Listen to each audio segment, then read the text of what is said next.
This was a smart thing to do. I'm shocked at how well thought out increasing the player count has been handled. They thought of everything. This circle thing to increase playable area. Yeah, maybe. And then all the other regain mechanic changes. So very good. So yeah, this is good and noticeable. Activision devs do not play their own game. 3,000 devs can't figure out how to add a reconnect feature to a AAA title, I guess. I don't know. Because Infinity Ward doesn't tell their consumers anything. Maybe that'll take some of the sweats away from Shoot House. You can cope about that, for sure. Thanks for tweeting, at least. Thanks for doing more than Infinity Ward has done. They just keep tweeting about the soccer bundles in the store. Things that are bad. We got a couple words. Why don't you kick it off, Tanner? This is going to be a longer section than the first part you guys heard. Change it, obviously, of course. We are live, boys and girls. Welcome to the Drop Shot Call of Duty Podcast, episode number 430. And we have got some content in store for you. It is season 4, and we can confirm, kind of, asterisk, sorta, Warzone is saved. Really? They did it. Yeah. They did it. W10. So we do whoever did it. Too late, but anyways, we'll get into it. Welcome to the show. Today we're going through season 4 patch notes and also things that are not in the patch notes. There are some which we will talk about. We do have some announcements. We will be going over those at the end of the episode because right now is not the time for that. Now is the time to get balls deep in these patch notes for season 4. Now, as always, as a reminder, if we've already gone over something by virtue of covering the roadmap, we are not going to go over it again unless there's some new information to talk about. So, for some things that were in the roadmap, now we know more about them. So when they come up again in the patch notes, we will talk about it. But yeah, we're not going to rehash old information. But this is still going to be a while.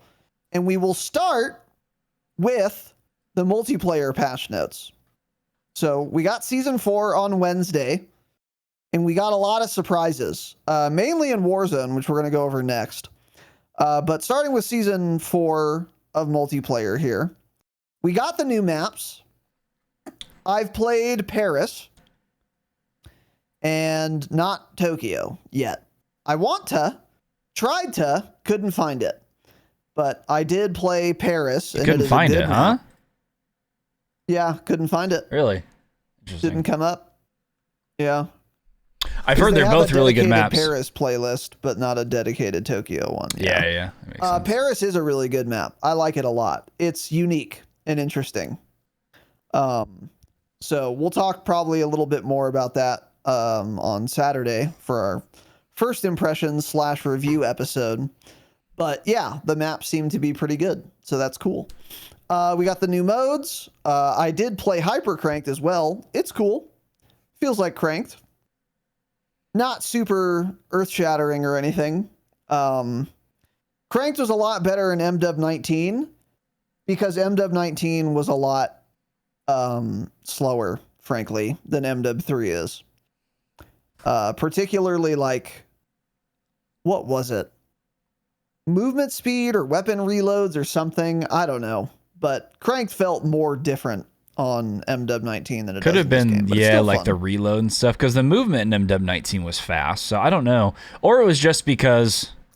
I don't think it was this fast, but yeah, it was, faster than Cold War. Yeah, I don't know. I thought it was still faster than this, but I don't really remember now. But it felt more fluid still. But yeah, I think a lot of it too was we liked Cranked a lot because, again, we were playing multiplayer only till Warzone existed. So that's kind of why, we liked all those random little modes that came out. That's true. Yeah. So, and then we also got some new weapons. First and foremost, I suppose, is the Kar 98. And this is in the Battle Pass. It's pretty close to the starting sector, so you only need 10 tokens to get it. And it is good. Yeah. I think you need It's got its 15, by the own- way. Pretty sure you need Pardon? 15. I think you need 15 tokens. Oh, you're right. Yeah, because it's 2 away. Yeah, you need 15. So yeah, it's good. It is pretty much everything you could have hoped for with the car, basically. Feels very similar to like the MW19 car when we're talking multiplayer, including the damage profile. It's a one-shot kill to the upper chest, neck, and head. It is not a one-shot kill anywhere else.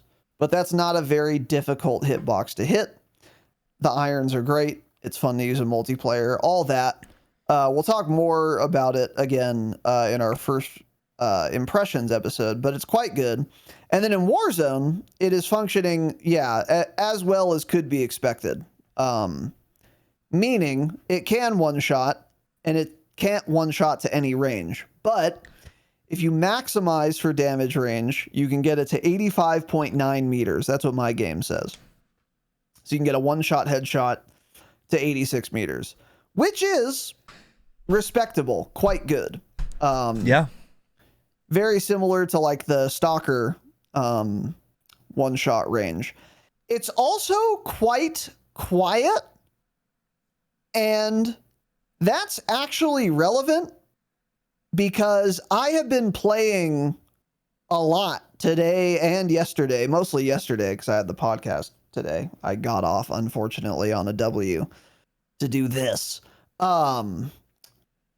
It was not a fun W, though. It was a miserable W, which we'll get into. Gotcha. Lobbies are very sweaty on Urzikstan, yeah. Shout out to me for carrying to that victory, though. But anyways, I've been playing a lot, and obviously a bunch of people are using the car.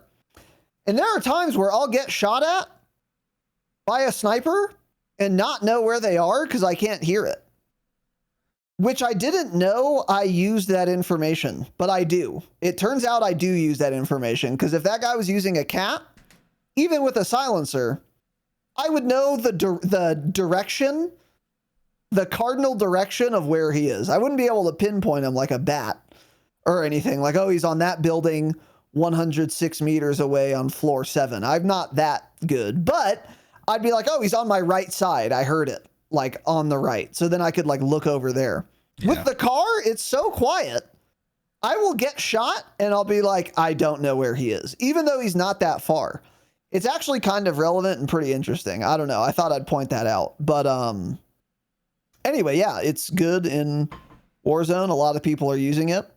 And also a good balancing mechanism, by the way, is that if you don't hit a headshot, it does suck a lot. Yeah. Does not do a lot of damage. It does not do a lot of damage. And if you're not hitting their head, you are going to have to shoot them like 4 times to get it down. And they'll probably have time to like insert a plate before that. So good luck. But this is good. This is how it should work. So, you know, other snipers are going to do more chest damage. So they're kind of more forgiving in that respect. But anyways, it's good. Yeah. I've got that sucker max level. I've been using it. Have you been using it? I haven't used it in multiplayer, but in Warzone, yeah, it's good. I haven't had time to play that much, but I almost have it max level. It's fun, but yeah, I haven't used it in actual. I've just used it in Plunder, so I don't really have much to say about it so far. Yeah. So a lot of people are using it, and it is good. So we'll talk more about that again on Saturday. And then the new SMG, the Super E46. So I also unlocked this, got this max level. I've used this in Warzone as well. I hate it in multiplayer. I felt like I was getting a million hit markers, even with like high grain, long barrel, damage range suppressor. Like I still felt like it was just not doing that much damage per bullet. But then everyone was like, it's really good in Warzone though. And then I was watching Warzone streams and a bunch of people had been using it. So I was like, okay, I'll try it in Warzone. And it does feel great in Warzone. So I don't know if it's just bad in multiplayer. Probably. Or if it felt weird or what. I also had like literal top 250 kids playing multiplayer in like half my lobbies yesterday. Shout out to Destroyer with 2 Ys. And that guy for farming me with his stupid top 250 ranked calling card and his Rival 9. I was going to say, was he using an MCW? Yeah, that makes sense. Really pissed me off. So lobbies were really sweaty, so maybe that was part of it too. But I don't know. It didn't feel good in multiplayer, so I did not expect it to be good in Warzone. But it is, and I've used it in Warzone, and it is quite good. It's like literally 10 milliseconds, I think, slower time to kill than the Horus, which is another one of the like new meta SMGs. But those seem to be the two. And I definitely prefer the Superi over the Horus, although terrible. I think they're both pretty good. I hate the Horus so much. I would still use the WSP9, but we'll talk about that later. Yeah, we'll get into that on Saturday. But so nicely for season 4, we've gotten 2 weapons. They're both relevant in multiplayer and in Warzone. So we have not seen that, I don't think, ever yet in MW 3. And it's nice that that is the case. So level them both up. It'll be worth it for sure. And pro tip, by the way, that FSS Spectre Holotherm, I have gotten, I'm not kidding, probably 20 kills through gas in 2 days using that on my SMG. It's really worth doing. Smoke grenades, yeah. Yep. Yeah. Because especially endgame, when everyone is smoking to rotate and all that, it's so easy to just pull out your SMG, see them right through the smoke, and you get free kills. Yeah. Just free kills. You guys got to use it on your subs. I don't think it's worth it on your AR because then people get unhighlighted and it's a disaster. But anyway, there you go. So yeah, we'll talk more about those, but unlock them both. And then we got a bunch of new aftermarket parts. We've already talked about all of them. The only one unlockable right now is the Jack Harbinger kit. It makes the M4 a technically full auto, very slow fire rate, 50 cal conversion. And it has a 15 round mag. You cannot change the size of it. Haven't used it, but I have unlocked it. I've used it in the firing range for like 2 minutes. Sounds terrible. It feels like it, I think it 2 taps. So. Well, okay. Probably not bad in multiplayer, actually. Interesting, but yeah. Probably also not good. So, yeah. Anyway. And yeah, we'll take the rest of them as they go. The new kill streaks, we've talked about these already. 1 point of clarification on the DNA bomb. A DNA bomb is replacing a nuke. So they didn't like add a kill streak you can select for 25 kills called the DNA bomb. Rather, it's like a nuke where you don't have to select it. If you get 25 kills in a row, you will get a DNA bomb instead of a nuke. Yeah. So now the lobby won't end, which I think I'm fine with. Although if someone is styling on you this hard, I'm backing out of the lobby anyway. You might as well end the game, frankly. But okay, if you want it to continue, I guess that's fine. So, whatever. And then we got the new perks. We've talked about these as well. Not really much to say there. Some new operators, don't care. And some new events, also don't really care yet. The DNA samples are in the game. Yeah. They're not obstructive. I got a lot you pick of them DNA. up automatically. And they don't make a bunch of noise like the stupid Caldera, whatever they were. Hero tokens or whatever. God, that event sucked. Heroes versus villains, where each token was like 80 decibels. You remember that? Yeah, and each token was like the size of a person, basically. Yeah, these are like really low to the ground, though. They're just they're hanging out on the ground, actually. But yeah, the events doesn't matter. Yeah, so on to the actual like some changes here. They did a bunch of UI changes to the game in general. Like there are a lot of things now. I'm not even sure if it listed in here anywhere. It probably doesn't. But like your social tab is now vertical, which is awesome. Yes, it is. Yeah. It's pretty good. Yeah, it's a lot easier to see though, rather than going through the stupid like social menu before where you had like 4 friends and another line 4 friends. This is a lot easier to read and just like invite people. So they've done a lot of little changes like that as well. Yeah. Yeah, which is cool. actually. So that's good. Let's see. Before I forget, because I might gloss over it now, there's also a new setting called camera perspective while parachuting. You can have it be, you can like turn this on for infill only, always, or off. And basically what it does is when you're parachuting in Warzone, it'll just automatically put you in third person. So you can see how close someone is behind you or whatever. I encourage you guys to turn it on. I also encourage you to do it for infill only. It's very jarring if you're like going from a rooftop to another one and you parachute for a second and all of a sudden you're in third person. It's not worth it. But for infill only, it's actually pretty clutch. You guys should turn it on. Not a big deal either way, but yeah, just wanted to point that out. So anyway, yeah, other than that, for multiplayer here, they did some bug fixes and stuff. This is pretty interesting. Let's see. Hold on. What do I want to read first? Increased detection distance for nearby enemies in small map spawn selection. I don't know what that means, but it might be related to this. Decreased volume of footstep sounds from enemy players in multiplayer. Wow. Wow. Why would they do this? Here's what they say. Last season, we made several adjustments to perks to distribute usage in the boots category more evenly. Despite these changes, the pick rate of covert sneakers remains far ahead of other boots. Who would have thought that? Yeah. Who instantly said that every single time you guys added boots since the launch of the game? Yeah. Duh. Hey, duh. If I can be silent, obviously I'm always picking that. There's almost never anything better. No matter what it's you busted do. OP, yeah. Yeah. So anyway, in today's update, our design and audio teams have decreased the volume of all footstep types, walk, sprint, and tack sprint, to encourage more diverse usage in the boots category of perks. It won't work, by the way. It won't work. It won't work. It won't work. Okay? It won't work.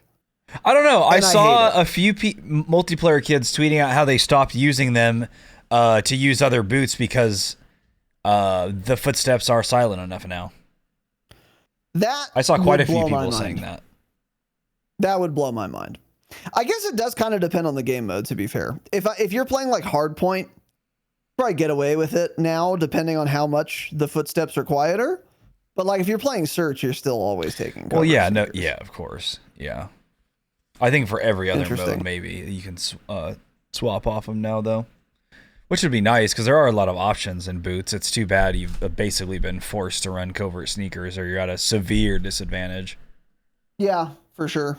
I've been using I already talked about this, but I love the all-terrain boots where you move way faster but you can't tack sprint anymore. Yeah. They're nice, man. So now they're better, I guess. Yeah. So anyway, I thought that was interesting, so I wanted to point that out. I do wonder if this translates to the CDL and if that's going to change what perks they use. No, absolutely not. They'll all run covert No. sneakers still. No, yeah. Doesn't you could Yeah. add almost any other boot and they'd still would run covert sneakers. Yeah. Yeah. That seems that way. So anyway. Some other changes here, nothing crazy. And then some weapon balance. I'm frankly not going to go over this for multiplayer. Yeah, I We agree. will go over it when we get to Warzone, because a lot of it's going to be mirrored, and I don't think people care too much about multiplayer weapon balance, especially for guns that they're probably not using and or are banned in ranked multiplayer anyway, so it like doesn't matter. So yeah, you guys can go look at those if you want. There were a lot of minor changes to a lot of guns, so I don't want to just read these off to you. That would be quite boring. So we're going to skip that. And then some perk changes as well. I'm going to read these real quick. Just some bug fixes. Yeah. And then some kill streak changes as well. Again, every kill streak was changed minorly, so go read them. Good luck. Some zombies, bug fixes and stuff as well. Not too much to talk about there. And then that's pretty much it. So if you're a multiplayer player, this season actually kind of sucks. I did not realize there's almost nothing. I mean, there's 2 new guns. There will be aftermarket parts. Maybe 1 out of 8 will be relevant. And then there's like 2 good maps. And then I mean, they did add the new modes. kill streaks, and then like Jakin said, they added the new thing where you can get matches with like looping kill streaks. So I've been hearing a lot of things about that.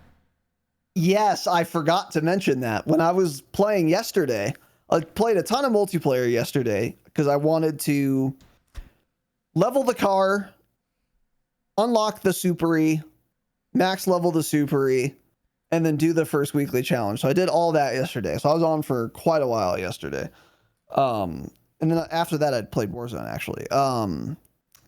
And in the small map mosh pit mode, there was looping kill streaks, and I called in 5 advanced UAVs on shipment Dom. It was really dumb and busted OP. Now, I don't know if that's because I have score streaks or kill streaks that it was even easier. I don't remember exactly how it works. I don't really care to, honestly, because it's not going to change how I play or anything, nor should it really change how you guys play. But I'll remind you, I haven't said this in 6 months, but score streaks are superior to kill streaks unless you're only playing TDM and kill confirmed. Actually, excuse me, unless you're only playing TDM. Kill confirmed score streaks are way better than kill streaks. You can easily farm score without even being in danger. So probably switch to score streaks unless the only thing you play is TDM. Anyways, I was running UAV, Overwatch Helo, Advanced UAV, and I called 5 Advanced UAVs in a game of shipment. It was, and all the other ones too, obviously. It was disgusting and fun, but not great when the other team starts looping on you. That's the way it works. Not great at all. And so, that's why they've gotten rid of it pretty much. Yeah. Yeah. Once you start getting fun, looped though. on, you're kind of just screwed, man. Yeah. So anyway, it was also not obvious to me at all from the UI that was a modifier for that playlist. Correct. I saw Ghost of Hope tweet that out too. Until I got my 2nd or 3rd advanced UAV, I was like, wait a minute. Yeah. What? Yeah. And I was like, oh, okay. I see. Yeah, I think he had said something about they need to like put it somewhere in the UI so you're aware, because otherwise you basically don't know, I guess. But it's weird. So I'm trying to even find where they talked about it here. I guess they just didn't put that in these patch notes. It's probably just in the roadmap, which we covered in our last Patreon bonus episode, patreon.com/thedropshot. Yeah. So anyway, no, I stand by it. I think if you're a multiplayer main, this season sucks. But it's not, well, sucks is maybe strong, but not too much going on here. But what does multiplayer ever get, actually? I mean, they got maps and guns, whatever. Maps, guns, perk. I mean, it's still more than like the last 4 multiplayer games we've had. So yeah, you're right. Especially I guess so. By season 4. Yeah. So now we'll move on to Warzone Season 4 patch notes. Got it. Okay. So, yeah. Again, there's not going to be too much new actually to talk about here, although there will be some things because we've already talked about a lot of this via the roadmap. Although, distinctly from the multiplayer patch notes we just covered, we had a lot of questions about what something meant for Warzone. And now we know, maybe from the patch notes or from playing. So one thing before I forget, hidden patch note alert, the squad assemble bonus thing is gone. Oh, it is. Yeah, at least on Urzikstan pubs, it's gone. Really? Yeah. Sure is. Huh. Okay. I figured it was gone, and then I was like, okay, this game, let's all land right on each other and see what happens, and nothing happened at all. Yeah. Yeah, see, that's what we were just talking about when we covered the season 3 in that last Patreon episode, when we went over everything with the season. Yeah, they need to make that clear. Like, if you're gonna add something in for a season and have like a limited time thing, that should be in the patch notes somewhere rather than just removing it now and not saying anything about it. Well, I don't know if they removed it on purpose or not. That's the question. Because you're right. Because they didn't mention it. It seemed to me, it seems heavily implied that this was just going to be a new mechanic going forward. Yeah. Like nothing led me to believe it was going to be only for that season. Why would it be? They don't really usually do that with things like that. Yeah, if they're trying to lower the amount of money like they're doing now, then it would make sense as to why they got rid of it. Because if they're lowering the amount of cash that much to kind of force you to do contracts or whatever, it wouldn't make sense for them to leave in the squad bonus and basically you land with $4,000 for no reason. So I can understand from their point of view why they would do it, but it'd be nice if there was some clarification for sure. Exactly. Yeah. Yeah, you're right. I would understand why they would do it, but I just don't know if they did it on purpose or not. So, yeah. So anyway, just so you guys know, I don't know about Rebirth Pubs. I have not played that at all. I've been playing Urzikstan. So maybe it's in Rebirth Pubs. I doubt it though. But anyway, let's go through the patch notes. Words, big words, intimidating words. Player count is increased to 120, up from 100. Wow. So one thing that is new that was not on the roadmap, because all they did was tweet 5 characters or 7, is one concern we had once we learned they were increasing the player count to 120 instead of 100 on Urzikstan. I think Tanner and I talked about this on Patreon, so you guys might. It went live during that, yeah. Yeah, and it was a Patreon app. So if you're not a patron, you haven't heard me say this. But one concern we had was if you increase the player count by 20% and you still have all of the goofy redeploy mechanics that we had in Season 3 on Urzikstan, meaning every player drops 2 guaranteed flares on death. There are 8 flares out of medicine cabinets and 2 self-revives. Buybacks are $10, etc. Then it's going to just be too crazy because you can't squad wipe a team. Because, I got a Gulag go ahead. I got a redeploy pack. I found a Gulag re-entry kit token, whatever. There's too much of it. So if you add 20 players on top of that, you're just going to have 120 players for the whole game instead of 100. And that's not going to work well. That was a big concern because all they told us initially was we're increasing the player count to 120. They didn't say anything else. However, they wrote, I'm a college entry essay, which I'm not reading. But basically what they're saying is they did think of this, in fact, it turns out. And Gulag tokens, lower spawn rate, flares, lower spawn rate, self-res, lower spawn rate, less cash on the map as well. And stacks of cash will tend to be of a lesser value as well. So the average cash stack, just like on the ground, might have been $800 before. Now it's $300 or whatever.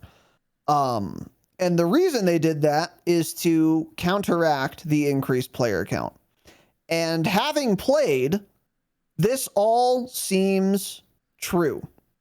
I'm definitely finding fewer flares. I'm definitely finding, I'm finding about the same number of self-reses, but that's not as big of a deal. I'm definitely finding fewer Gulag entry tokens.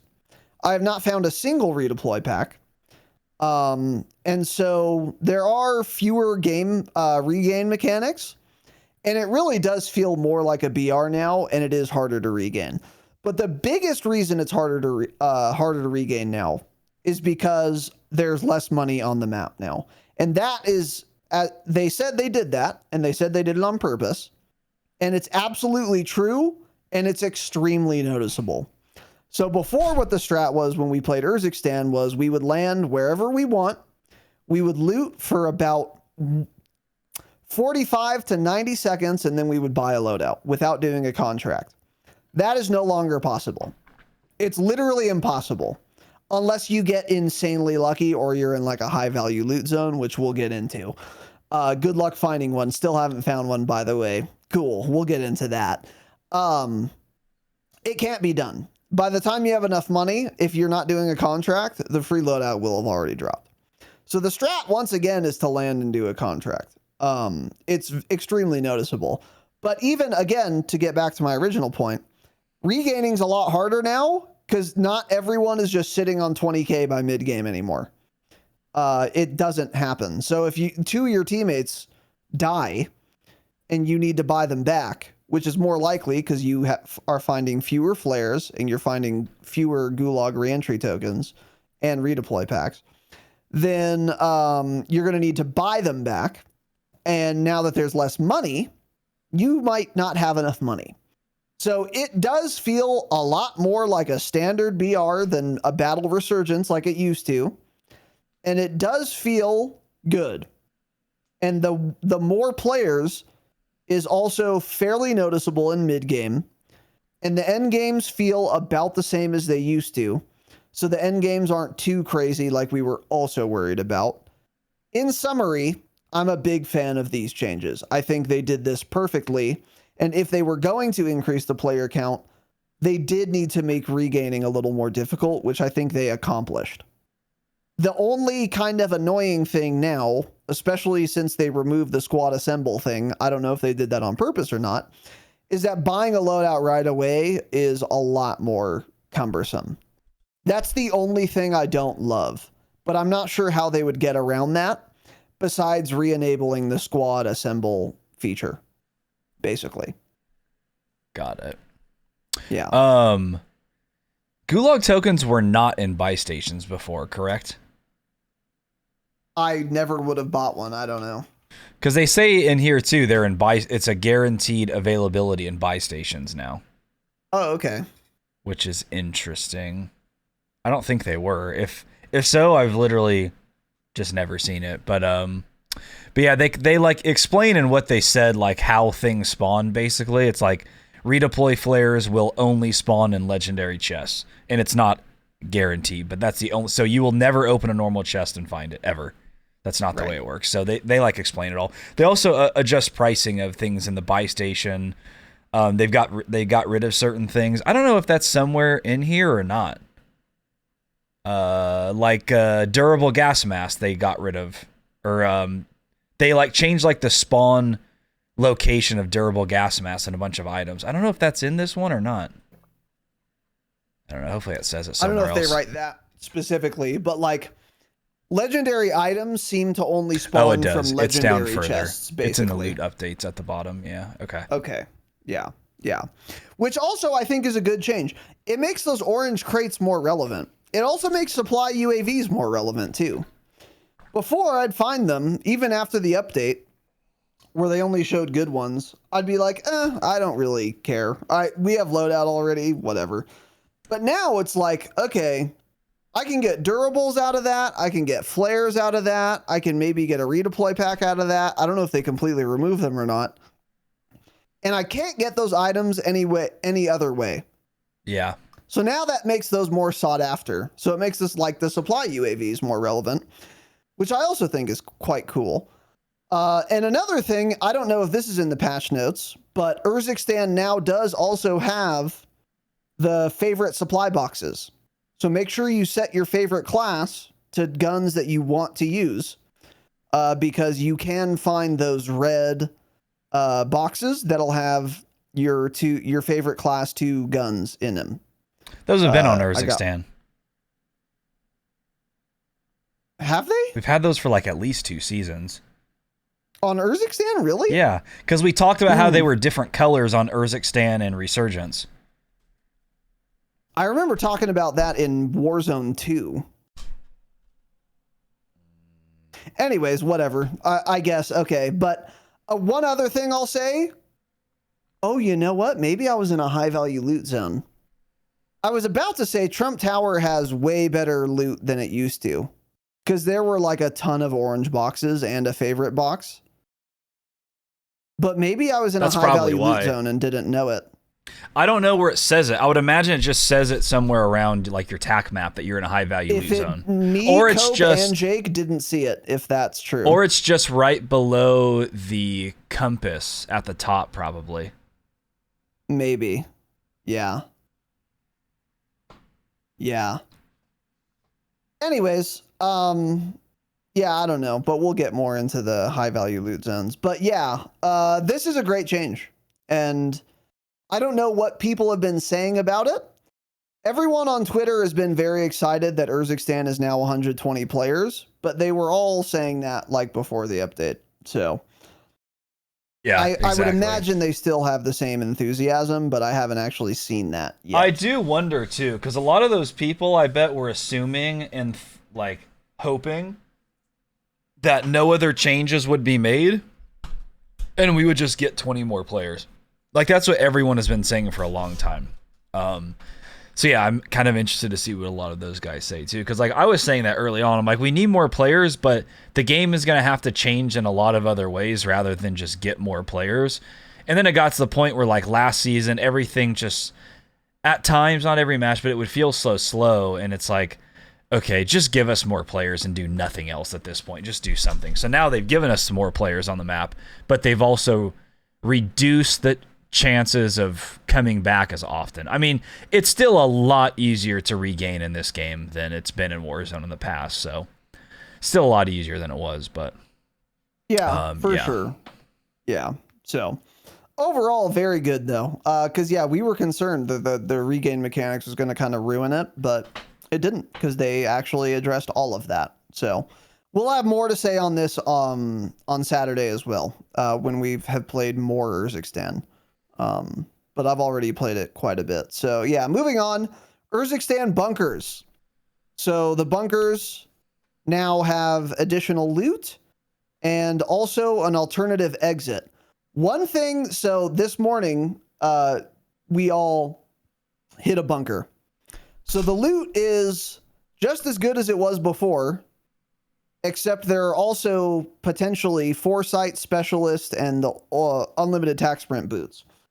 We found only the tac sprint boots and only one pair. We didn't get Foresight, nor did we get Specialist. That was kind of a bummer. And only one pair of boots, which was also kind of a bummer. Who got the boots? Cope did, because he had the key card, so he went in first. But there's also like a ton of like self-reses and stuff and boxes and 3 durable gas masks also. And we were playing trios, so you might be guaranteed durable gas masks. Yes, we'll talk about that later in that loot section I was talking about. It goes into depth on that. So that was pretty nice. So they're worth doing even if you don't get Foresight or Specialist, because I think you're also guaranteed 1 pair of boots. But then we looked for the alternative exit. We found it. And we were like, oh, cool, it's a rappel. It's not just like a different door. So then we hit the rappel. It's not a rappel, it's a balloon. So you go from underneath the bunker to up a rappel like you're hitting a balloon. Yeah, and it's dope. Fantastic. Yeah, that's a really good idea. Really cool idea. So you just shoot out and you're like, oh, what? And we were like giggling. Like, oh wow, this is really cool. Giggling. It's not just like a rappel to the top and then you just like clamber off. It's actually a balloon. I don't know if they all work that way, but I suspect they do. I liked it a lot. That's another advantage of getting a bunker key card and actually going in there is you can go wherever you want once you're done looting it, because you have a balloon literally in the bunker. Yeah. Great way to have an alternative exit for sure. That's a really good idea. And you can't get camped also. Yeah. Because if you're ballooning out, you also can't get camped. So it makes them way safer to do, basically. Yeah, that's cool. I like that idea a lot. Really cool. Yeah, really smart. Yeah. MPR, thanks for the $1.99, by the way. Get scammed, multiplayer nerds. Double dab. Okay. Thanks, buddy. Appreciate it. Thanks, buddy. Appreciate that. MPR. All right. So anyway, yeah. Bunkers are cool. The Gulag.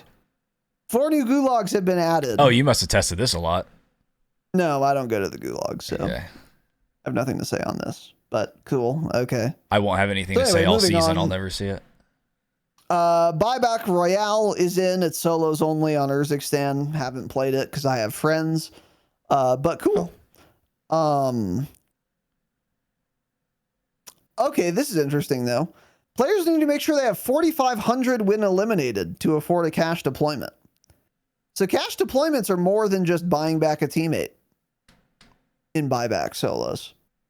Yeah. Because buying back a teammate's 3K. Correct.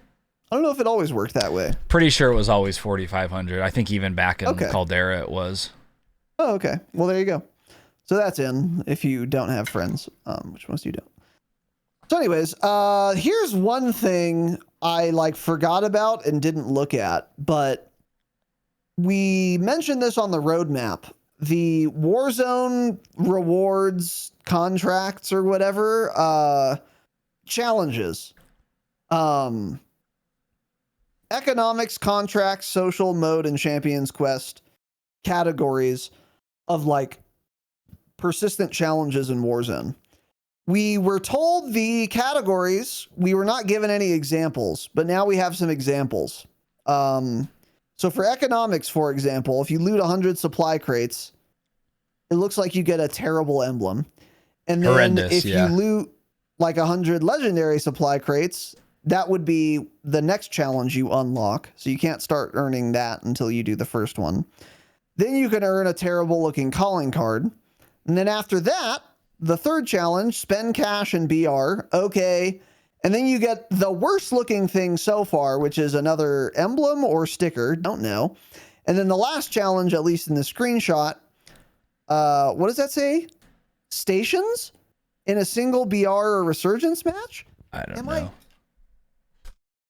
Okay, the challenge for economics says, quote, stations in a single BR or resurgence match. Don't know what that means. So, okay. And the reward for that is, I don't know, maybe a weapon camo? And that actually looks kind of dope. Okay, this must be one of the leakers was going crazy and he leaked so many weapon camos when this update came out. And a lot of them were I think they're these ones. I think they are. Because that first one looks familiar. And if it's the one I saw leaked, it's very cool looking. And it's animated. So, don't know for sure. These look cool. But if these are animated and those are weapon camos, which I'm almost certain they are, these are really cool. Maybe it actually says here. No, of course it doesn't. I'm almost positive they are. Yeah. They look like weapon camos to me. So, completing the fourth set of challenges within each category looks like it rewards you a weapon camo and a cool looking one at that. Stations. So stations. Yeah. So there's other ones, mode, social, contracts. So mode is complete games, deposit 500K in a single plunder match. That's really dumb because I want that max camo in the mode category, but I don't want to have to go play plunder. You should want to play it. Give me an option for BR. It's fantastic. You should want to play it. God, it's so funny. There was a team last night camping a high-rise in downtown, which I cannot stress this enough. They had a Guardian SC down watching the door. They're all in VoIP talking to each other. They're all 45 years old. They had, let me be super clear, 4 prox mines at the door and 2 claymores. And I was trying to fight them. All I could ever do was I could keep downing one, but they, outplayed. Dead serious, were crouched in 3 different corners of the room waiting for me to come in. I wanted to kill them so bad, but I just couldn't. I got outplayed. I attempted killing them 5 times. I just kept going back. I could always get one, and then they just wouldn't work. Couldn't do it. Skill issue. Yeah. Average plunder experience. God, it's so much fun. Yeah, those are the type of players. So anyway, this is cool actually because the weapon camos are dope. So you guys can go take a look at that. I didn't see it, but now that I'm thinking about it, when you're at the lobby screen, you do see them on the middle bottom-ish right of your screen. So I'll pay more attention to that. Oh, there's another one. Stuff going on with the UI that I've just trained myself to tune it out now, but that's why I didn't really notice it. But it is pretty clear and obvious actually. So yeah. This other one's cute here. Is there a Champions Quest active in your game? Then check these challenges out.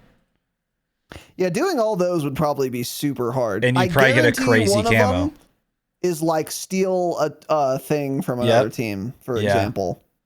One of them would obviously be to like do it. Yeah, if One that's of a them might be camo, to even try it. You know? that could actually be the most rare camo in the game. If it works something that way. If it's a separate camo from just like doing it once. And if it's like 4 different things you have to do, yeah, that could be the rarest, most difficult camo to get in the game. TRUUU, especially if you have to steal one. I'll pay $5 to get a carry. Really RNG. Yep. And difficult. Yeah, that would go bonkers. So you guys could probably see it in game though. But anyway, yeah. Cool. So that's cool. Okay. I love how many weapon camos they're doing this year, by the way. And they're all so just good. As an aside, and they're all very good, yeah. They're leveraging what they've always had, because they haven't always had good like game developers, for example, or Usually social media managers, or authors of patch notes, or audio engineers, or weapon balancing teams, or gunsmith gurus, right? A lot of times they have not been good in those areas, right? But some areas, Activision's always been good. One of them is their marketing team, because I always get excited for the next game. The trailers go bonkers. Another one has been the art teams. The art teams have pretty much always been very good. So leverage them, make them make more camos. W. And there are like a ton of weapon camos now. They're all very cool. So yeah. Those being rewards for these Warzone challenges is dope. So, big fan. Anyway. Yeah, you can now steal the Champions Quest contract. So, this is interesting, though. I don't know if we knew this. When a team that's on the Champions Quest contract is fully eliminated, the Champions Quest tablet will drop, and the first team that interacts with the tablet can now steal the contract and continue the quest. This answers a lot of questions we had about how this was going to work, because one thing we said was like, oh, you can just steal the elements. That's going to make this like impossible to do, because the big brain strat for the Champions Quest, which is the new contract on Warzone, is like you get an element and then you go to the middle of the zone and just drop it, and then you go get the next element. So you don't have to put up with all the negatives for the whole game, nor do you have to be tracked by other players for the whole game, because the elements are tracked, not the player. And we said, okay, but if you are allowed to steal the nuke contract now, you won't be able to do that strat anymore, because we assumed that meant you could just steal the elements and whoever deposits the elements like gets it. Turns out that's not how it's going to work. You have to fully wipe the team first, and then they drop the tablet, and then the elements become interactable for your team. So only one team at a time is allowed to pick up the elements. I actually think this is a perfect way to do it, because the way we thought it was going to work made it way too difficult to do this task or this quest.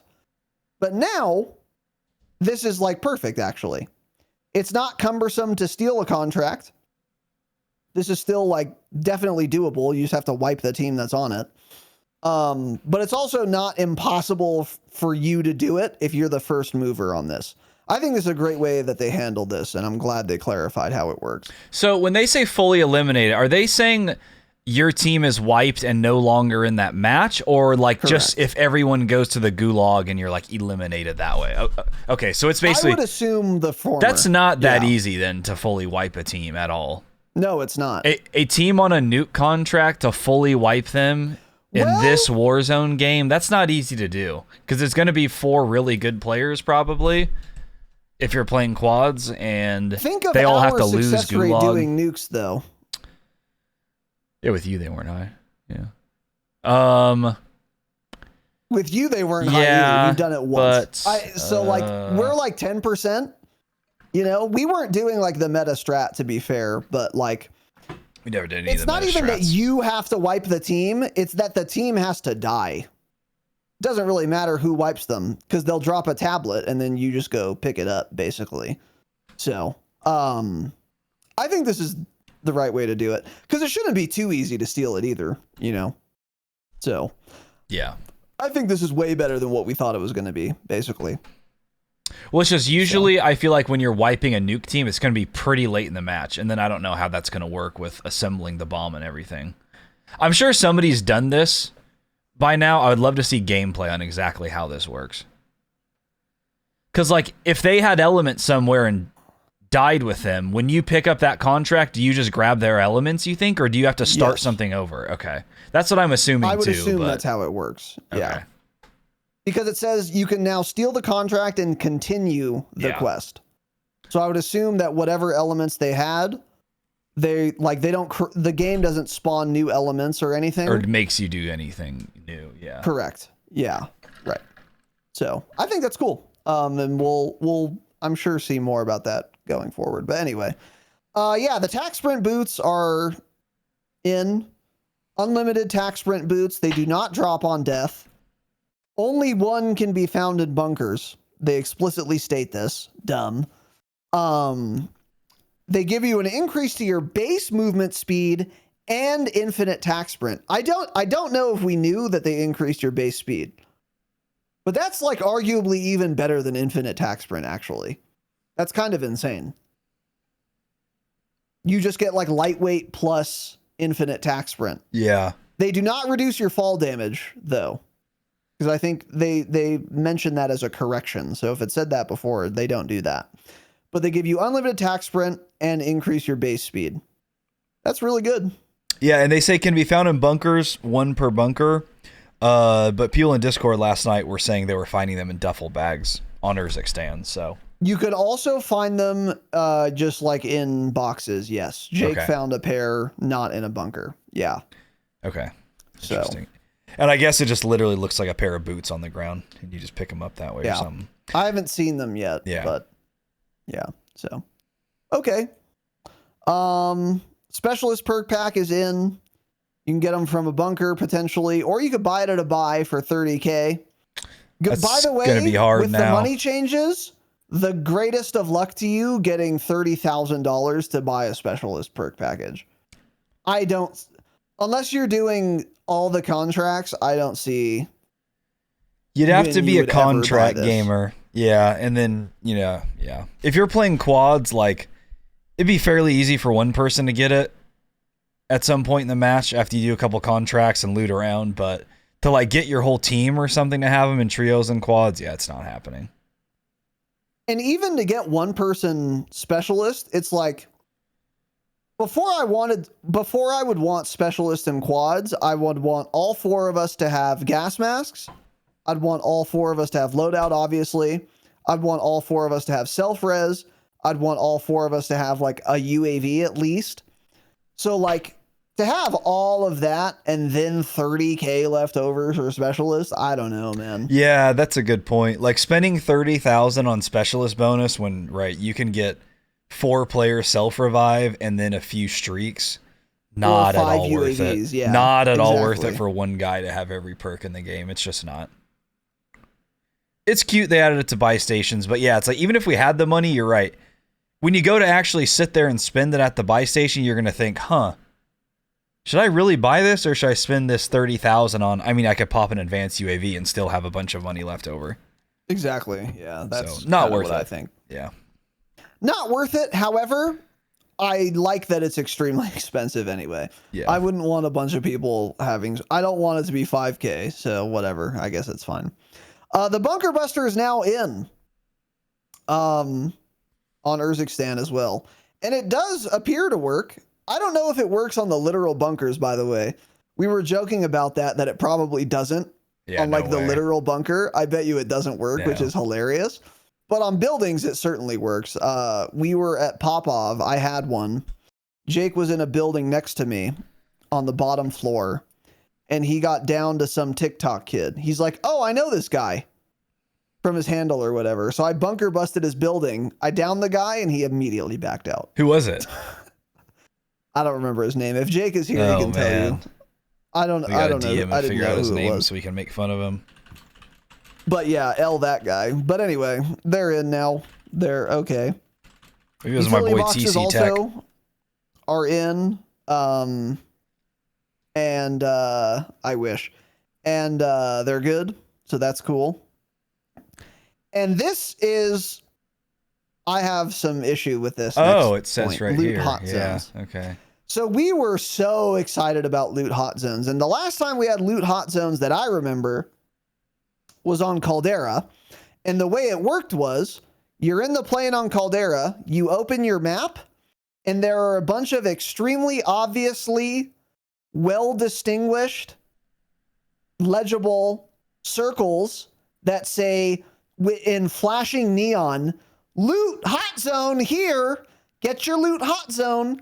And there would be, I don't know if it would be one or multiple, I don't remember in Caldera. Multiple. But it would be immediately obvious where they are or were.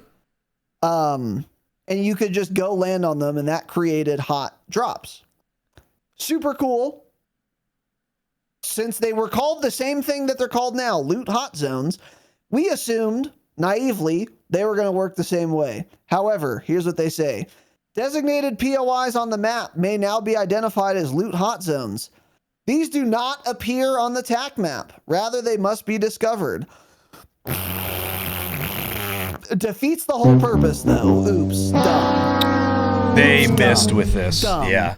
To me, this is Bad. so obvious. If they're making a loot hot zone, why are they trying to make that zone? Let's think of it from their perspective. Obviously, to create what they like to say a honeypot, right? So Yes. why would they not put it on the map?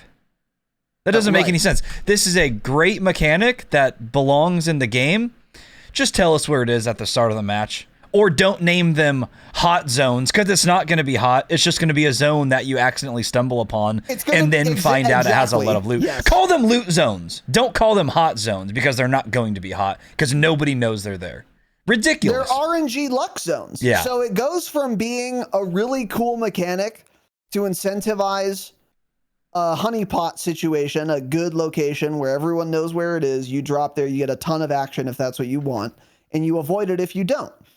Awesome. And then, because everyone knows where it is, it's going to be dangerous going there. It's going to be high risk, high reward. But if we don't know where they are, then you literally play the same way in the beginning of the match. You Yep. land somewhere, because they could be anywhere. Doesn't matter. And then if you happen to stumble into one, oh, cool. I just have a massive advantage for no reason. I took no risk. And now by virtue of RNG, we got our loadout in 10 seconds, and this other team didn't because of RNG. Yeah. It's really, really stupid, like catastrophically stupid. I don't know why they would say they must be discovered. Hey, whoever lands there is going to loot all of it. So don't say discovered. Whoever lands on one gets a loot the hot zone. That's all. You don't discover it. Don't act like I'm going to land somewhere, loot up, and then drive around for a loot hot zone, because guess what? By the time I find one after having dropped out of the plane, it's already looted, so it's not a loot hot zone anymore. So it doesn't incentivize discovery or driving around seeking these out, because if someone will land on a POI, that's a loot hot zone Yeah. for sure. And it won't be you, probably. Yep. I think I've landed on one. That's it in Yeah. like hours of playing Urzikstan. So this is terrible, miserable, and bad. It went from being a good, fun mechanic to not only a neutral mechanic, but a bad mechanic, because now you're just rewarding a random team for randomly getting lucky and not earning all those rewards, but just luckily stumbling into them. It's Yeah. really stupid. It went from being good to bad and awful. It was And an they should feel easy bad about it. home run. I mean, easy little tap in for this to make it perfect, and they ruined it. Super unfortunate. Did not see that coming at all. I mean, yeah, like literal just common It didn't sense occur to to me. us. Put it on the map. Yeah. Yeah. It's so outrageous that thought never crossed my Yeah. mind that they wouldn't be designated on the Right. map for everyone to see.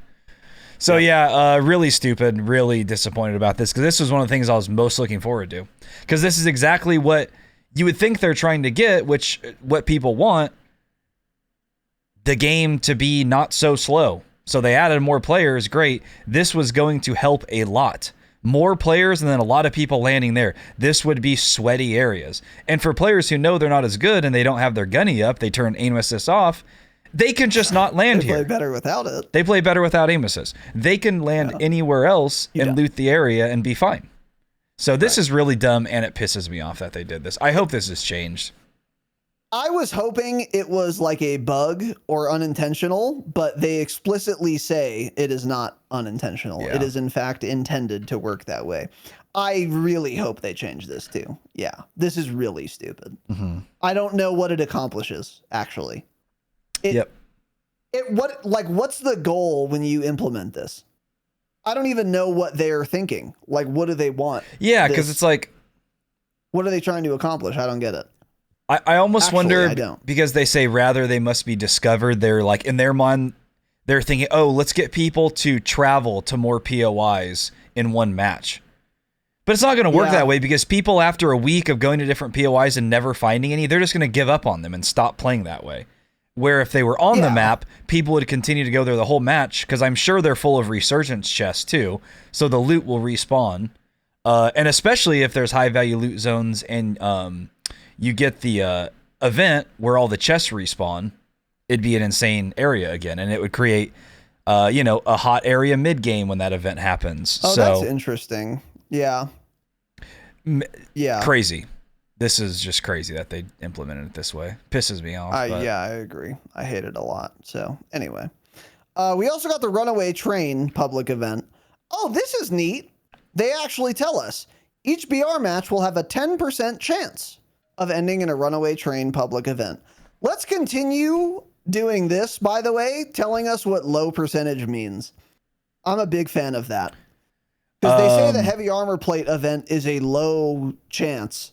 And I think they're not telling us that percentage because it's 49.98% actually. Yeah. So it's technically not the majority. So they're allowed to say low, I guess, in their minds. Let's stop doing that and let's normalize giving us percentages. So anyway, the Runaway Train is a 10% chance. So, I haven't seen it yet. I don't think it's in yet. I do. According to the roadmap, it was in season, supposed to come later. So either That's they why I haven't seen didn't put this in here or the roadmap was wrong. My guess is this is wrong and the roadmap is correct. So the Runaway Train is probably not in yet. Yeah. Yeah, probably. So anyway, and then the Polaris Razor, which is in. Sounds great. We've used it. It's a 3-seater and it's a vehicle. So, how'd you like that nimble handling? It handled pretty nimbly, I have to say. Yeah. No, I don't know. I didn't drive it. Jake did. So it's probably terrible like every other vehicle. Did you notice the improved fuel economy? Adjusted all maps, all modes, ground loot weapons. So yeah, the ground loot's different. A lot of shotguns. Gonna be honest. How many MCW 6.8s? None, I don't think. Really? Which is good. They finally did. Yeah. That's good. Which is an improvement, yeah. And also what they did, I think the most obvious and good thing they did is more often than not, if you pick up a full auto gun, it'll have extendos on them. It'll have that banana on it. Really? I very rarely find an AR that does not have a 60 round mag. I have once the M16 with the full auto conversion kit. It was 30 rounds, but it was also gray. So if it was like even green, it would probably have that extendo on it. But like SMGs too, they've always got that drum on the bottom, that thing out the back. So that's really good. That's my favorite part of the ground loot change is like a bunch of extendos. Which is obviously we're playing Warzone. Give me more ammo. People have more health. Duh. So that's good. So far I'm a pretty big fan of the ground loot, but as we play more, we'll probably have some issues with it. I've been seeing a lot of riveters, for example. Gas mask quality of life. The gas mask now has a manual, auto, and semi-auto setting, and a new keybind has been added to allow for manual behavior. That's what we wanted and thought we were getting in Caldera when we got the first ever gas mask quality of life change. I haven't actually confirmed if this works or not, though, because unlike Caldera, I don't care or notice if my gas mask is on or not, so I just pick it up and leave it on. So You still leave I it don't on. know. I can't do that I do. anymore. Yeah, I don't care. Yeah, it No. obstructs my view enough. I was looking for a tweet because I thought Isaac tweeted about it. Oh, gas mask overlay still present. I guess he was hoping they were getting rid of like the overlay on your screen. They added a new setting that makes the gas mask animation happen every time you enter and exit the gas like old times. That's probably the auto setting, which you should not have turned on. Yeah. So I didn't change any of my settings, and I pick one up, it's on, and I just don't. My thing is like normal gas mask. I usually just don't pick up early game. Once I find one like Circle 3 or something, I might hold on to it.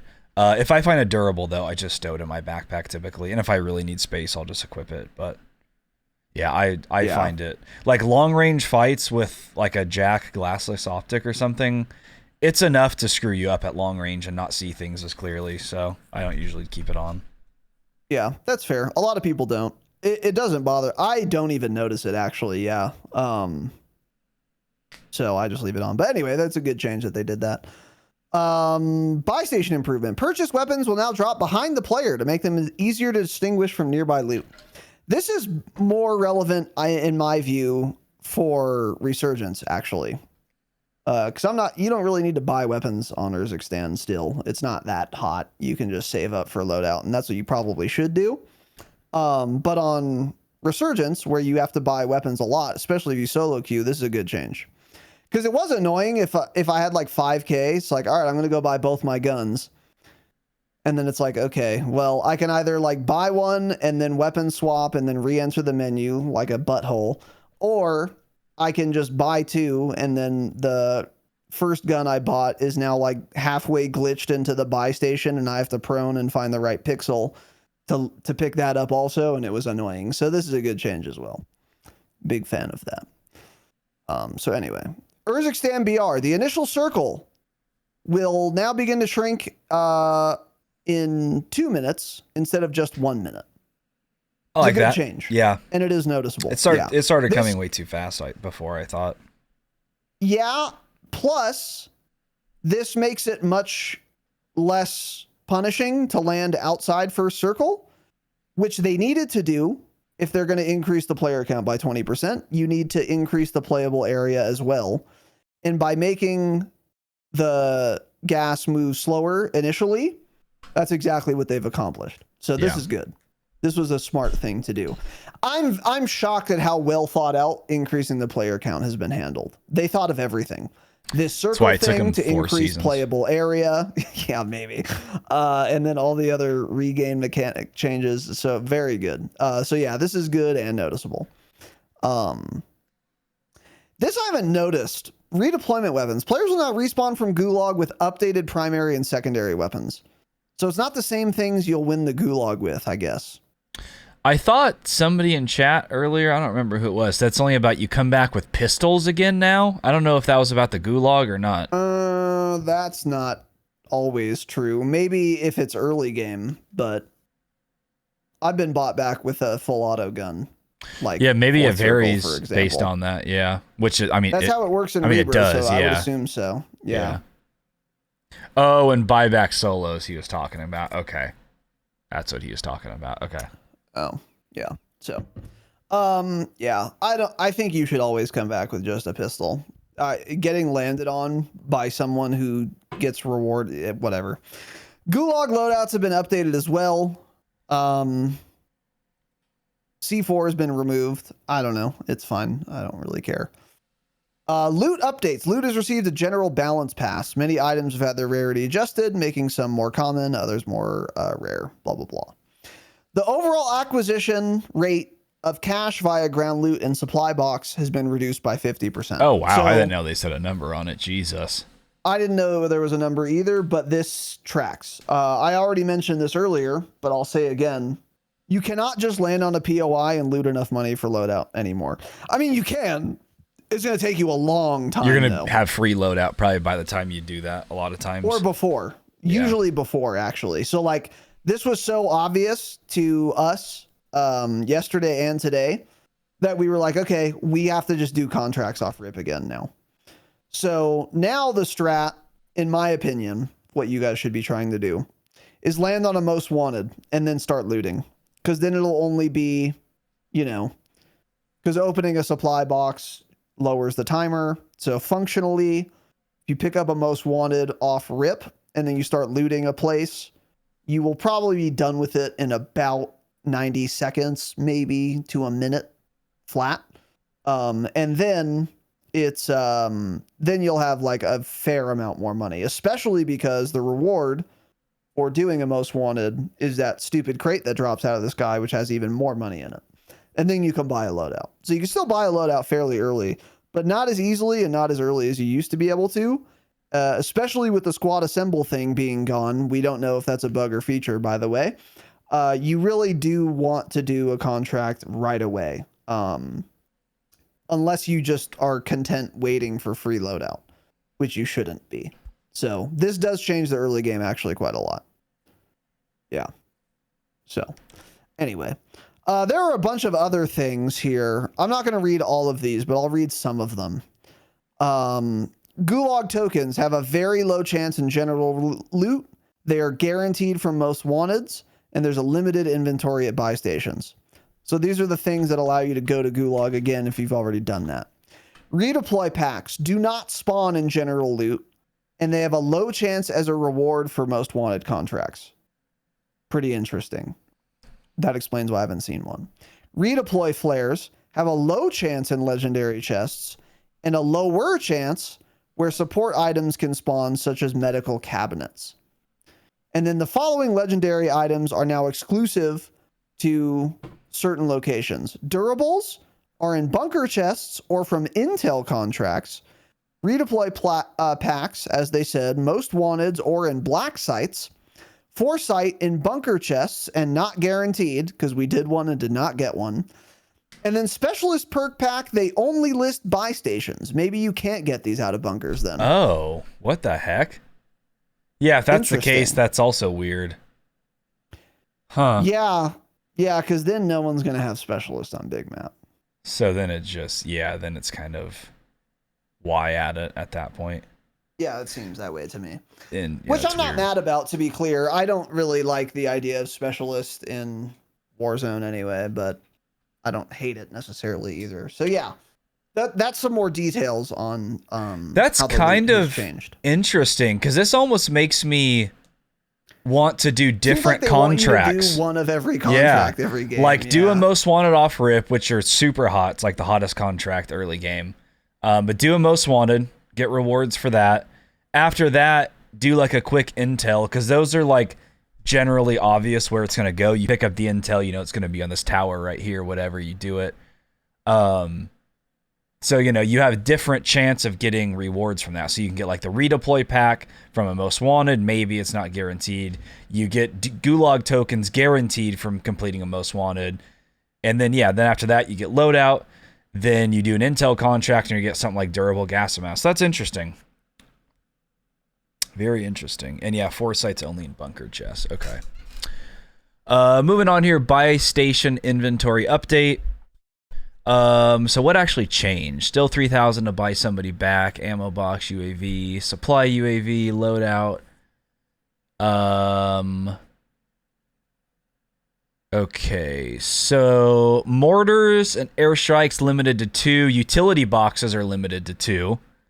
Self-revive still limited to 2. Portable radar is apparently still in. I thought I had read that was not in buy stations anymore, so I'm not sure what's true or not, but that's also limited to 2. Bunker Buster limited to 2. Gulag tokens also limited to 2 per buy station. Specialist bonus at 30,000 is also limited to 1. Wow.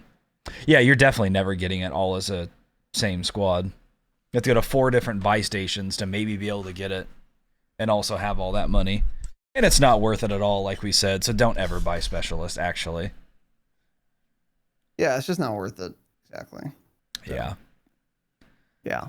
So yeah, bunch of changes there, but nothing too crazy.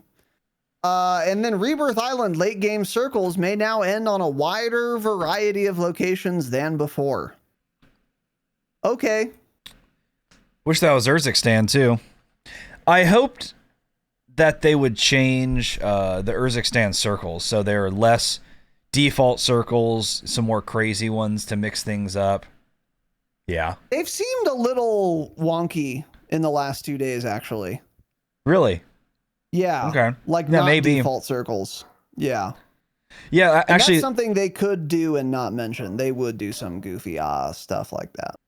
last night, the flight path was basically off the circle when I played Plunder. So yeah, maybe they did make changes to that. But I think that's it for there. Yeah, then moving on, there are the new guns. Super E46, it's the new SMG. Again, we pretty much already talked about it. It's really good. It's like one of the meta SMGs right now. So definitely want to unlock it, level it up. I don't have it quite yet. I think I need a couple more tokens, but I almost had that unlocked. And of course, the Car 98. Yeah, Car 98 ended up being very good. It's like exactly what people had wanted.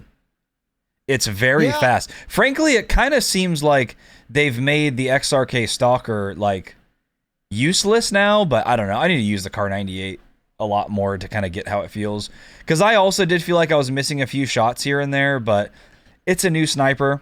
You really have to get used to the bolt actions. Yeah. So I'm sure once you get it down, you'll get it figured out. Also, mine wasn't max, so I didn't have the max velocity. In fact, my velocity was probably 150, 200 less than it would be with like a meta build. But yeah, Car 98, I've seen this is like blowing up on TikTok and whatnot. People are posting so many crazy clips using this thing. So I think they handled it well doing that. Yeah, and to be fair, it is balanced. It's not like overpowered. So a couple other differences from MW19, besides obviously you can't one-shot at any range, it's also got way more flinch, which it should have. So if you're getting shot, you are not hitting a headshot unless you get lucky. There's no way to do it. I tried. I even used the max flinch resistance sling. Doesn't matter. Super doesn't matter. Might matter if you're playing multiplayer or using an iron sight or something. In Warzone, super doesn't matter. Still too much flinch, not worth even doing an attachment for. And also, the velocity is at maximum, I think 900 something. So that's like another way to balance it, where you might be looking at a cat or a Moors instead, or maybe even a stalker might have more velocity. I don't know. Yeah. And its body damage is terrible. And so if you don't hit headshots, it's like useless. And then what was the other thing? Oh, and you can't make it have 0 idle sway like you used to be able to. That's the biggest thing. Well, maybe you can, but if you can, you would have to sacrifice damage range attachments to do it. Because you really only have one free attachment slot. Yeah. You have to run the muzzle, the ammo, and the barrel to get your farthest one-shot headshot damage range. Those are pretty much non-negotiable. I'd rather have all those than have no idle sway, if it's even possible. And then you probably also want an optic. So that's another thing too. Instead of using literal iron sights, probably want an optic. So you basically have one attachment slot, and I've looked for and equipped, and I currently have equipped the max idle sway benefit attachment, and it still has some idle sway. It's not a ton, but it's not like using that one stock back in the day, an MW19, where it was literally one attachment and you just didn't have idle sway anymore. It was that simple with the car. Because in MW19, there was still really only one or maybe two floating attachments. And all it was, do you want to ADS faster? Use this stock. Do you want to not have any idle sway ever, literally? Use this stock. Yeah. That's not possible anymore. So it's definitely balanced. But it's also good. So they handled this, I think, really well. The only thing they may not have handled well is, did they just make the stalker totally irrelevant? They might have, honestly, yeah. And that's kind of a shame. I wish they both had a place. Yeah. Yeah, we'll have to see, because, yeah, I mean, the stalker, you get the default scope. It feels like, I don't remember now what the max velocity was on the stalker, but it certainly is going to be higher than the Kar 98 builds, if I'm not mistaken. So I got used to hitting shots with that. So yeah, we'll have to see how this ends up once we get used to it more. Another thing too, by the way, that I'll just mention here, Hexsmith on Twitter at Hexsmith_, did a little test. You get full-blown aim assist at hipfire with this thing, by the way. It's like SMG AR level aim assist, not even ADS. So controller players especially, definitely if you're playing multiplayer in Resurgence, this is without a doubt the bolt action you should be using. Delete all your other loadouts. This is the one you'll want to use. The only time you wouldn't want to use this is if you're a long-range sniper on big map using like the Moors or the Cat. But, you know. Right. If you're aggressive at all and on controller, the Kar 98 should be your bolt action sniper, 100%. Because like Stalker, like Cat gets no hip fire aim assist. Kar gets a lot. He shows the video of it, so you'll see. Yeah, and that's another reason the Kar was very popular back in the day and still is. Quick pro tip, by the way, also with the Kar, if you put on a sniper optic, like one of the new attachments that's specific to the Kar, I don't know what the specific attachment is for the Super-E, by the way. I was looking for it, but I couldn't figure it out. So if anyone knows what the new attachment is that came with the new submachine gun, please tell me in chat. I love how they do that, by the way. I think that's really cool, especially because a lot of the attachments are actually good. Like we got the Requieter suppressor with the Horus, which was actually like a super relevant, good new attachment that was nested in the new gun because it was like you unlocked it specifically by leveling that gun, but then you can use it on any SMG. Really cool that they're doing that. The one for the Kar, I don't know what the one for the new sub is, so hopefully someone in chat says, and then I'll point it out. But the new one for the Kar is a new sniper scope that zooms 7x.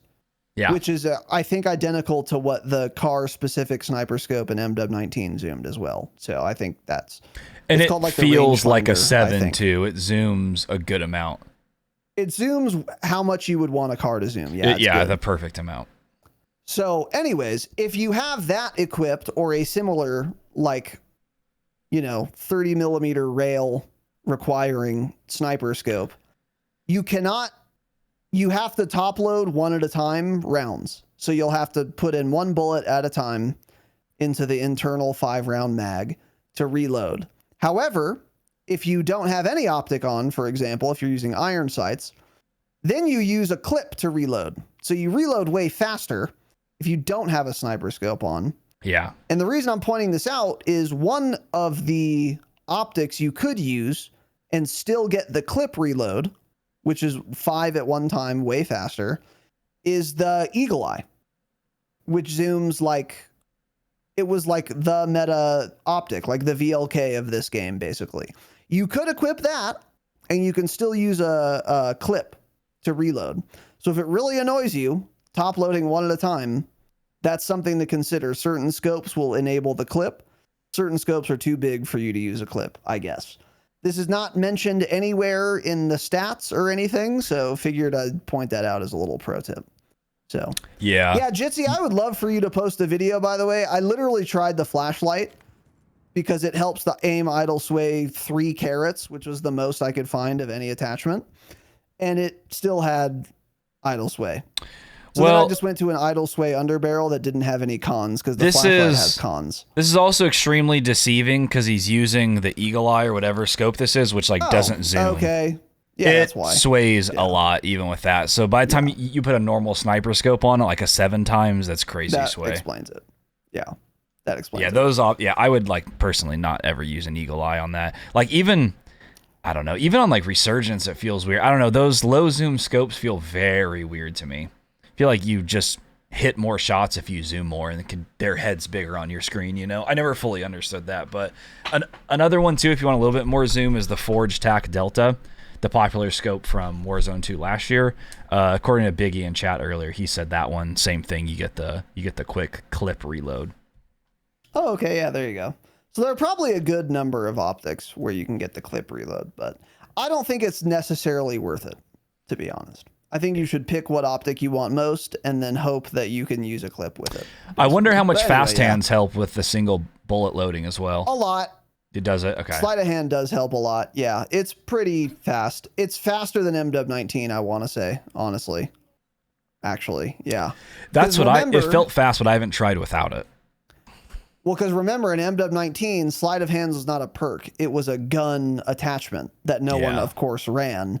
So you couldn't really use sleight of hands with the old car, but you can now since it's an actual perk and not a gun attachment. So yeah, it's not worth it. So anyways, weapon balance changes. So I've tried a good number of these. Again, not going to go through everything here in any great detail, but I will point out a couple things. Holger 556 AR. Leg multi 10% higher. Cope was enjoying this today. SVA got nerfed a little bit more. MCW, minimum damage is 22 instead of 20. I'm assuming it's not enough because they buffed the MCW 100 times and it hasn't been enough yet. So they keep buffing the minimum damage.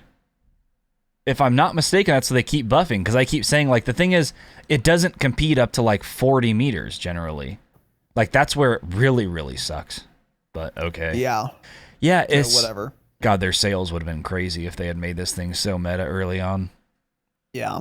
But so anyway. MTZ 556 was buffed a bit as well. That's pretty interesting. That was a good gun. As was the Chimera and the ISO Hemlock. And notably, this, I think, got the biggest buff of every AR.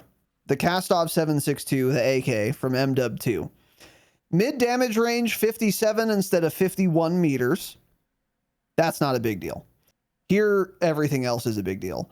Arms and hand modifiers 1.15 from 0.96. That is a 19% higher multiplier for arms and hand. You're hitting those a lot at people far away running sideways. You're hitting the arms all the time. So that's a 20% more damage. That's a big deal. Lower torso from 1.0 to 1.15. So tummy shots. Again, someone's running toward or away from you, far away. You're going to be hitting tummy shots and you're going to be doing 15% more damage now. Leg modifier, 0.96 to 1.0. That one's 4%, not a huge deal. You're probably not shooting legs very often anyway. But those arms and lower torso, mainly multipliers going up by almost 20% is really big. So much so that I actually built one of these things and tried it. And we don't have TTK charts yet, I don't think. We do. And the downside of this is that it has some recoil, but it's absolutely manageable. And it only has a 40 round mag. But the reload is absurdly fast, especially with sleight of hands. You use your new mag to throw the old one out, and then you put the new one in. It's like 100 milliseconds. It feels like it's very fast. I was doing great with it, dude, and it felt chunky. It felt like it did a lot of damage. Is it meta? Probably not. But maybe actually. I don't know. We don't have TTK charts yet. But it felt really good. Really good. And really fun to use as well. It is all updated. You should check TGD when you want to build a gun next. See how it stacks up. I'm pretty sure. He added all the new stuff, so I assume everything's updated. Oh, okay, good. Okay, yeah. Okay, well then, yeah. So before Saturday, I'll probably do that then, because a lot of guns got changed. So I want to compare things to like the prevailing meta, which still most people are using the DG58. And we'll get into that in a second, but I'll compare a lot to those and then we'll get back to you. But it felt good for the games I used it.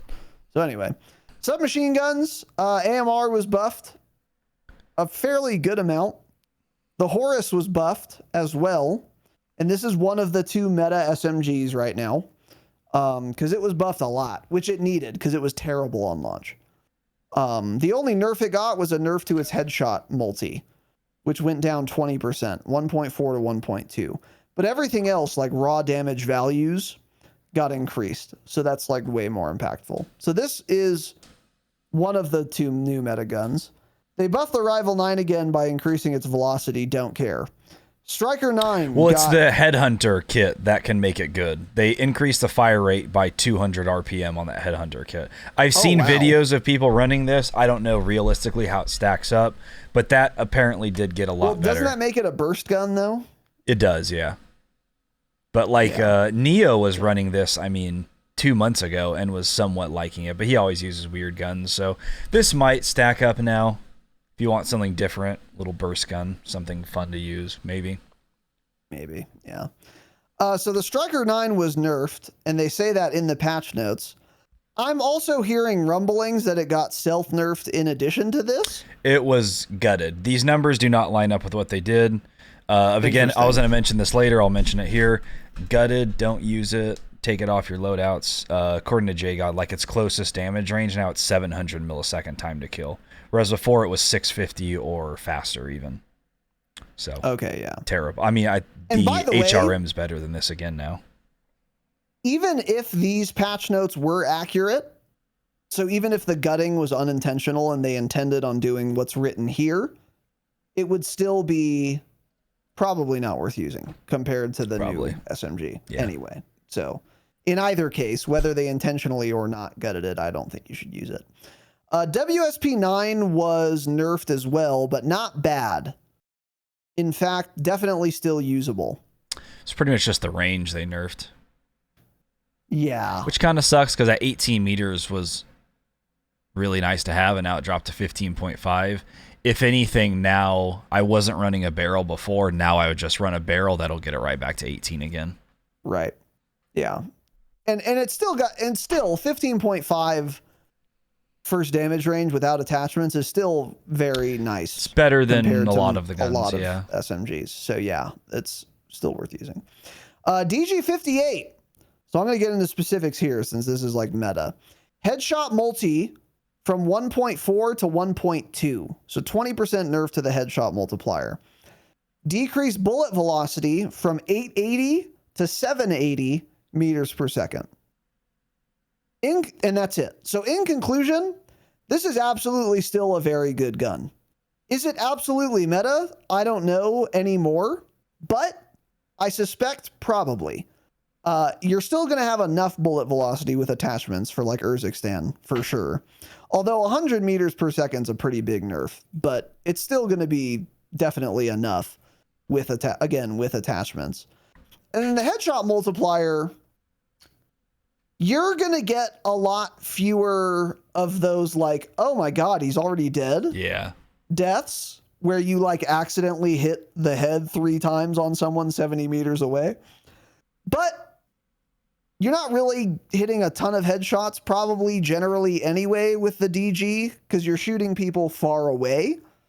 So this, I think, is still going to be less good than it was, but still absolutely in the fold. And that's what a bunch of streamers are still using is the DG58. Yeah, I don't think these changes. And in this case, I think it crazy. Makes sense. Yeah, I agree. This is not that big of a nerf.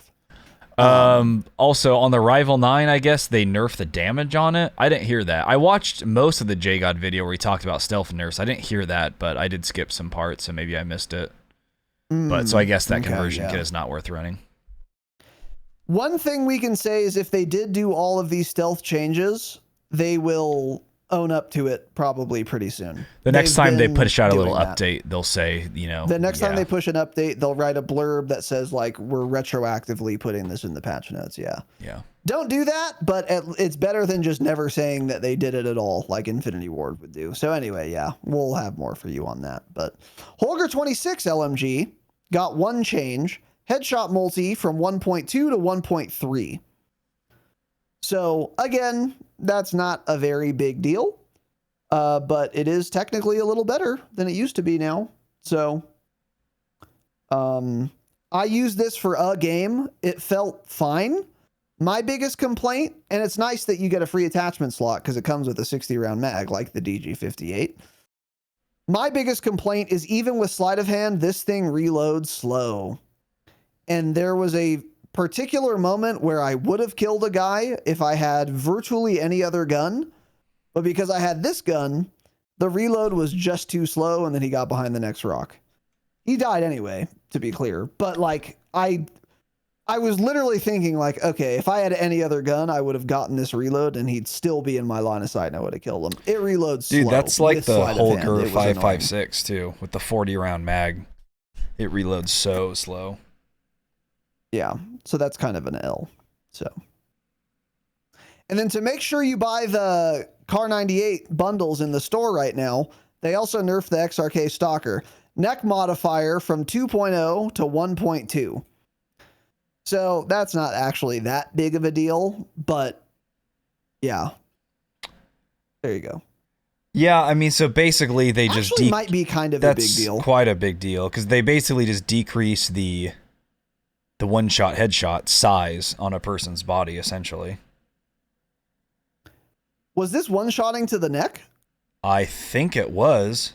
Oh, that's a huge deal then. Wasn't it? Okay. Thought I remember Maybe, talking about actually. that. I don't know. If somebody could check True Game, well, I guess you wouldn't know now, but I thought it did. If that's true, then it's a huge nerf.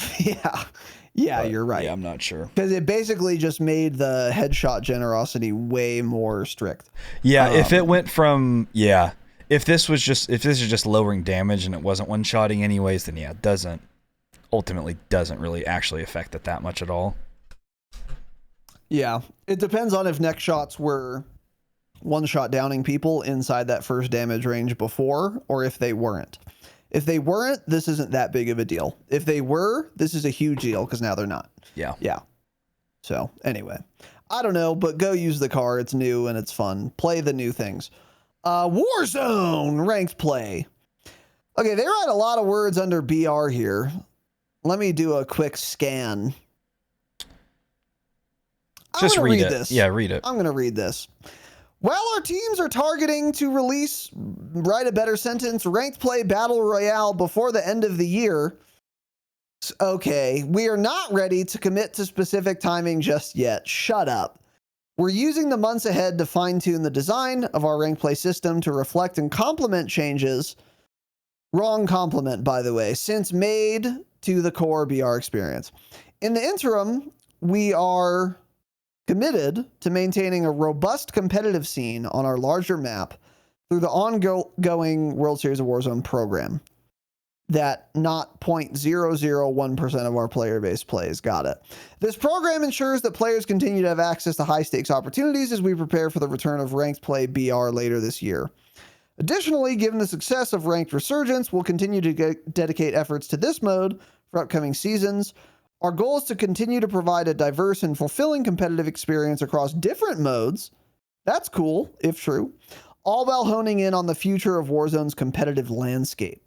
We understand that the timeline for the return of Ranked BR may be longer than many had hoped. Duh. However, we're incredibly excited for the months ahead while we work on bringing this beloved competitive experience into players' hands. And the forgotten apostrophe. Hire a writer that has done an English class. Anyways, every time too. Whatever. Okay. So still, they're using serpentine language here by saying we want to bring ranked play BR later this year.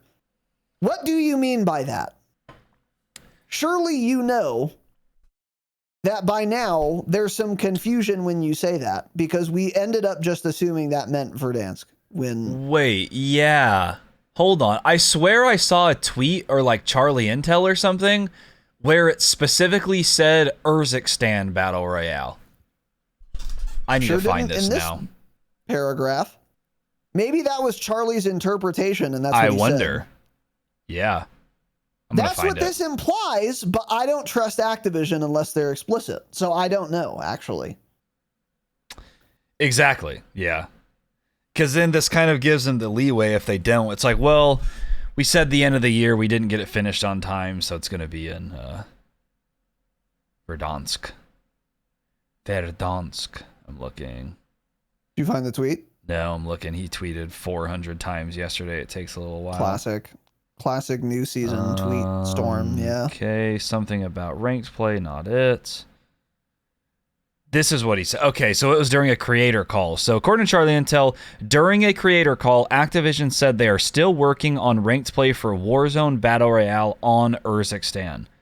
They said they are targeting BR rank later this year, but are not willing to commit to a specific date. So it's entirely possible Kashav took this the wrong way, and they indeed never said Urzikstan at all. You're right. Yep. So my guess is they didn't say Urzikstan. Well, to be fair, it is also possible they did say Urzikstan in that call. That's possible also, but we don't know. Mm-hmm. Yeah, we don't know. Again, the heavy implication from what they've written here in the patch notes, though, is that we will be getting ranked Urzikstan, and they just don't know when. That is heavily what this implies. But they didn't say Urzikstan, so I don't know. I don't trust them enough. I don't know, truly. So... I don't really care at this point. Exactly. I don't really care at this point. Yeah. Because if they're not even willing to commit to a timeline yet, that must mean at the earliest Season 5 Reloaded. I mean, and at that point, I'm in the beta for Black Ops 6. Well, like, I mean, it'll be cool, and I'll play it a lot when it comes out for a month. And then I just won't care, and I'll be ready for Blop 6, and it'll be way too little and way too late.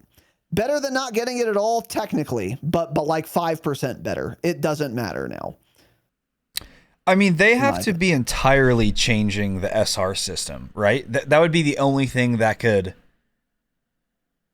make this worth waiting for. What else would they be doing when they already had the system in place? Maybe waiting on Ricochet updates or something. I think the biggest hurdle is not turning it on. I think the biggest hurdle is enforcing all the cheaters. Because right now you look at multiplayer ranked, there are a ton of cheaters in top 250 that they have had to manually sift through and ban accounts for. They've also had to do the exact same thing for ranked resurgence. We can probably pull up the leaderboard literally right now for ranked resurgence, and we would see the people in the top 250 or the highest ranked people. Many of them are probably obviously cheating. So their biggest hurdle, the biggest obstacle to turning on ranked play for Big Map might be that they don't have the dev resources to police a third ranked play leaderboard on Big Map. I don't see what else would be taking them so long. That's my best guess. I think they're changing the whole SR system, honestly. I think they're making major changes compared to what we had in Mazra last year, and they're taking a long time because it'll end up being about the same system we have in Verdansk, basically. That's what I'm guessing. That's the only thing I can think of. Because, you know, there have always been complaints about the SR system in general. I don't know what they would do, because most of the complaints were for Resurgence, but... who knows? They could be changing the game entirely. Who knows? But that's my guess, is they're going to make a lot of changes. I don't know what they would change. The only thing they really need to change is tweak numbers. They don't have to like implement new features or anything. I think they just need to tweak like deployment costs, death fees, and maybe like earned SR for kills and placement or whatever. You know, it also implements a multiplier system. Maybe that would take a long time, and that would make sense. That would take a lot of testing to figure out, probably. Yeah. You know, you've convinced me. Yeah. Well, also because they just swapped to 120. That's how the World Series of Warzone is scored. Yeah. So but since they just since they swapped to 120 players as well, maybe they were kind of waiting on that, waiting to see if they were indeed going to increase the player count.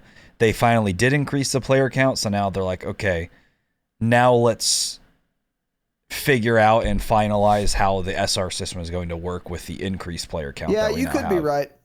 Mm-hmm. So like maybe they're kind of going back and forth, and since like the last season was so big for development resources, at least, probably, well, I don't know, it was Rebirth, they just put in Rebirth, I don't know, but my guess is they're just making a lot of changes to it. Yeah, I think you're right, actually. I think you convinced me, although I do think the cheater policing issue is one also. I honestly don't think they really care. I mean, the cheaters are rampant in both modes anyways. I don't see why they would suddenly start caring when it comes to BR ranked. Well, they've been pruning at least the Resurgence leaderboards. maybe multiplayer. They too, do it but I'm once not at the really end of on the that season, side of yeah. Twitter. Yeah. Yeah. I mean, they did the same thing this season they did the previous one. On the last day, they just removed a bunch of people, basically. Yeah, I guess you're right, actually. That might not really be as hard as I'm making it sound. It's not like they're preventing them, they're just pruning them. Yeah. So they're probably content to keep doing that, actually. Yeah, you're right. So, yeah, I don't know. We'll see. So, but yeah, whether or not it's coming to Urzikstan, like you said, it's kind of a moot point at this point. Like, bro, we have like Black Ops 6 gameplay reveal in like a week. Like, what? I don't. Just too little, too late. But anyway, whatever. It'll be cool, like you said, to see what they do if it does come to Urzikstan, because we can probably expect the Verdansk ranked system to work similarly. You would hope. Well, yep. I also said that. We've said this 1,000 times because that would have made a lot of sense. 2. Yeah. Yep. Oh, all these great changes are, going to be in the next game. Oh, look at the quality of life. All of these HUD changes that we just now got added, and it's still worse than they were in Caldera. Yeah. Yeah. So, yeah, you could be right. So, anyway, whatever. Moving on. Resurgence, new rewards. Skipping that. Adjustments to ranked Resurgence. Teams that get first place will now receive 125 instead of 100 SR. So that's good. And then iridescent deployment fees have been reduced by 5 SR. This does not apply to the initial cost bracket when promoted to iridescent. What? I don't know that. Oh, I think how you go up deployment fee is not changed, but everything else is. Okay. Exactly. Yeah, that's what it sounds like. Oh. Okay. That's sensible. These seem sensible. Yeah. So, not like a massive change either, but pretty big change to how much SR you get for winning, though, actually. Which I think is good. I think necessary, probably. Yeah. Yeah. Because, like winning a game and losing SR is just insane. That should be like really difficult to do. So, yeah, that makes sense. So, anyway, some other things here. Squad widget info, which does appear to be working. You can look at your squad mates now and see their plates, see their gas mask, if they have one or not, see if they have a kill streak or not, see if they have self-res or not. So that's cool. It's a little buggy, I noticed. Also. Like the little icons are over or under your other teammate's name. Oh, really? I haven't noticed that. Yeah, looked a little buggy. I believe it, though. So anyway. And then some bug fixes. Let's do a little skim.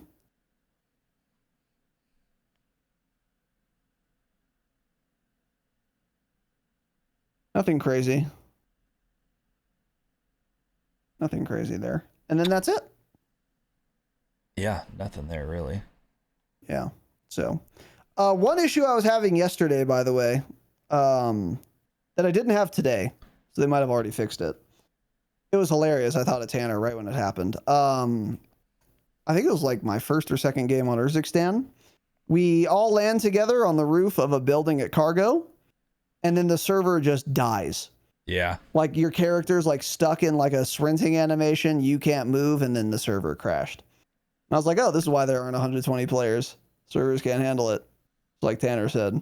So that was not happening every game yesterday, but it happened, I think, in like 2 or 3 games. I played for a long time, though, so it wasn't like the majority even. But I crashed my first game. I also played a couple hours this morning. Did not happen once. So maybe they fixed it, maybe not. But that is a known issue. I crashed right as I deployed my counter UAV yesterday in my very first game. Oh, that's good. Yeah, that was cool. That's good. That's pretty dope, so. Yeah. That happens every season, so whatever. I haven't crashed, though. The server has crashed on me, I haven't crashed myself. There haven't been too many bugs, really. From what we're used to, not bad. Yeah, Breadman tweeted something to that effect. He's like, this is like the first season where like the game just works right away. Which I don't think is true, by the way. But still. Anyway. So a couple other things here from COD updates. They've disabled the spy drone contract across all modes on Urzikstan while they investigate an issue. Okay. You know what? That's actually quite relevant now because that would be a good contract to do off rip also, because it's so easy and fast to do. So that actually probably is pretty That's relevant. probably the issue. It was probably dropping loot they didn't intend for it to drop. It was dropping specialist or stuff like that, I bet. You're probably right. You're probably right. So, and then there's another tweet that they made 2 days ago.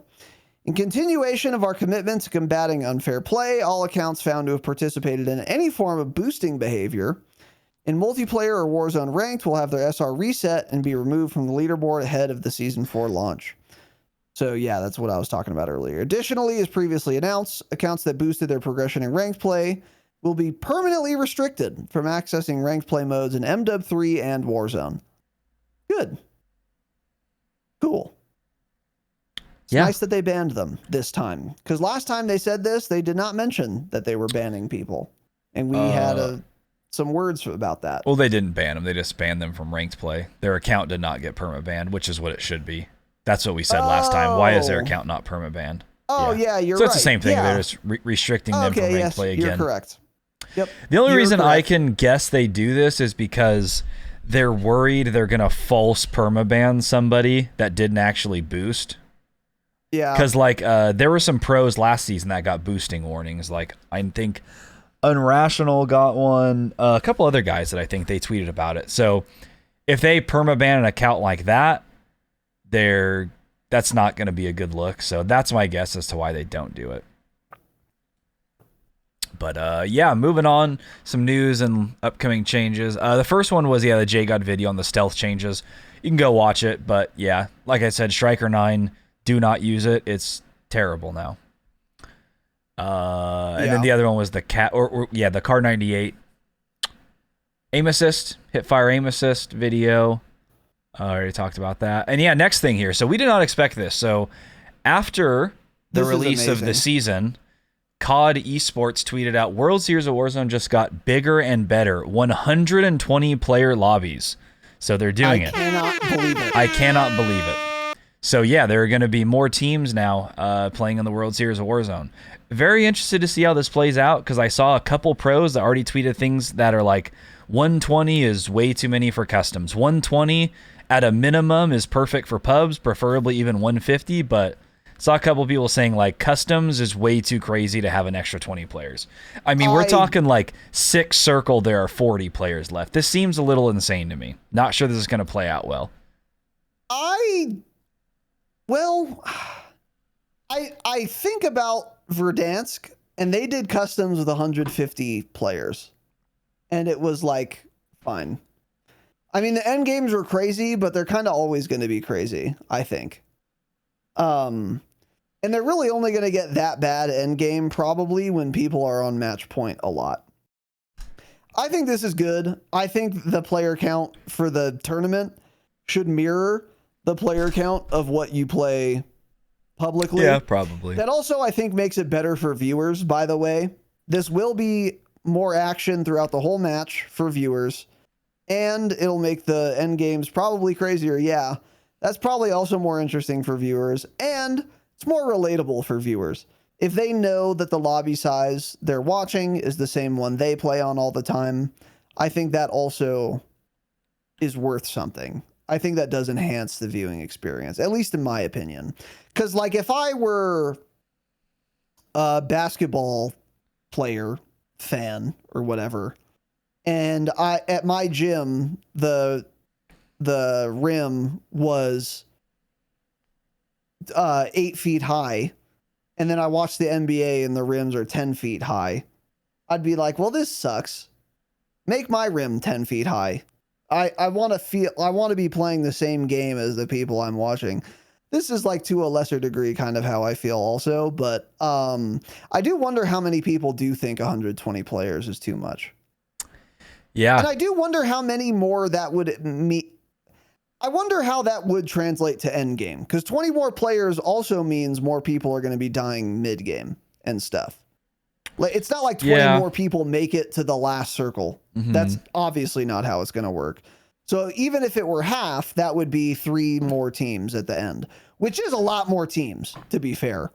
But would it actually play out that way? Yeah.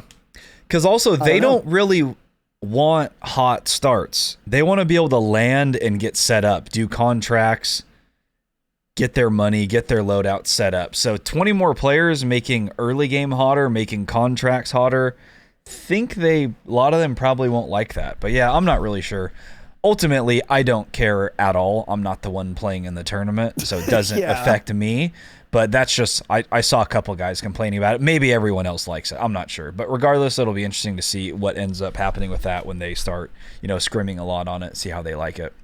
But Oh, and also, there is a World Series of Warzone Trios playlist in private matches. That's really cool. I'm glad they did that.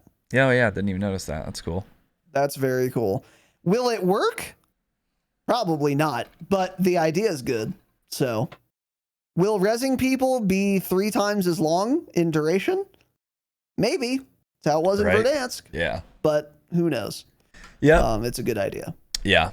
I think this is cool. I think it'll be better for the viewers. And I don't care about the players. You deal with it. Deal with it, you peasant.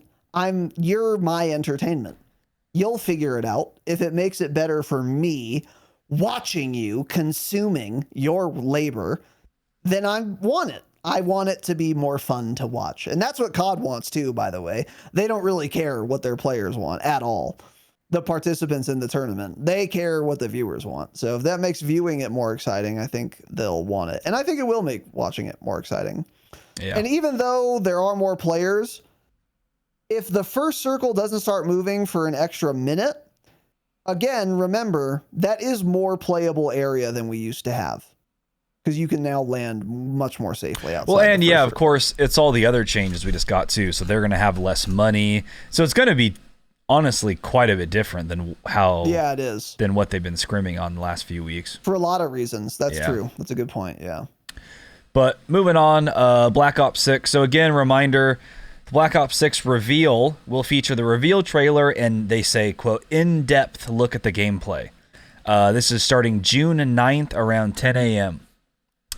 That's on a Sunday. Interestingly enough. They specifically say, quote, in-depth look at gameplay.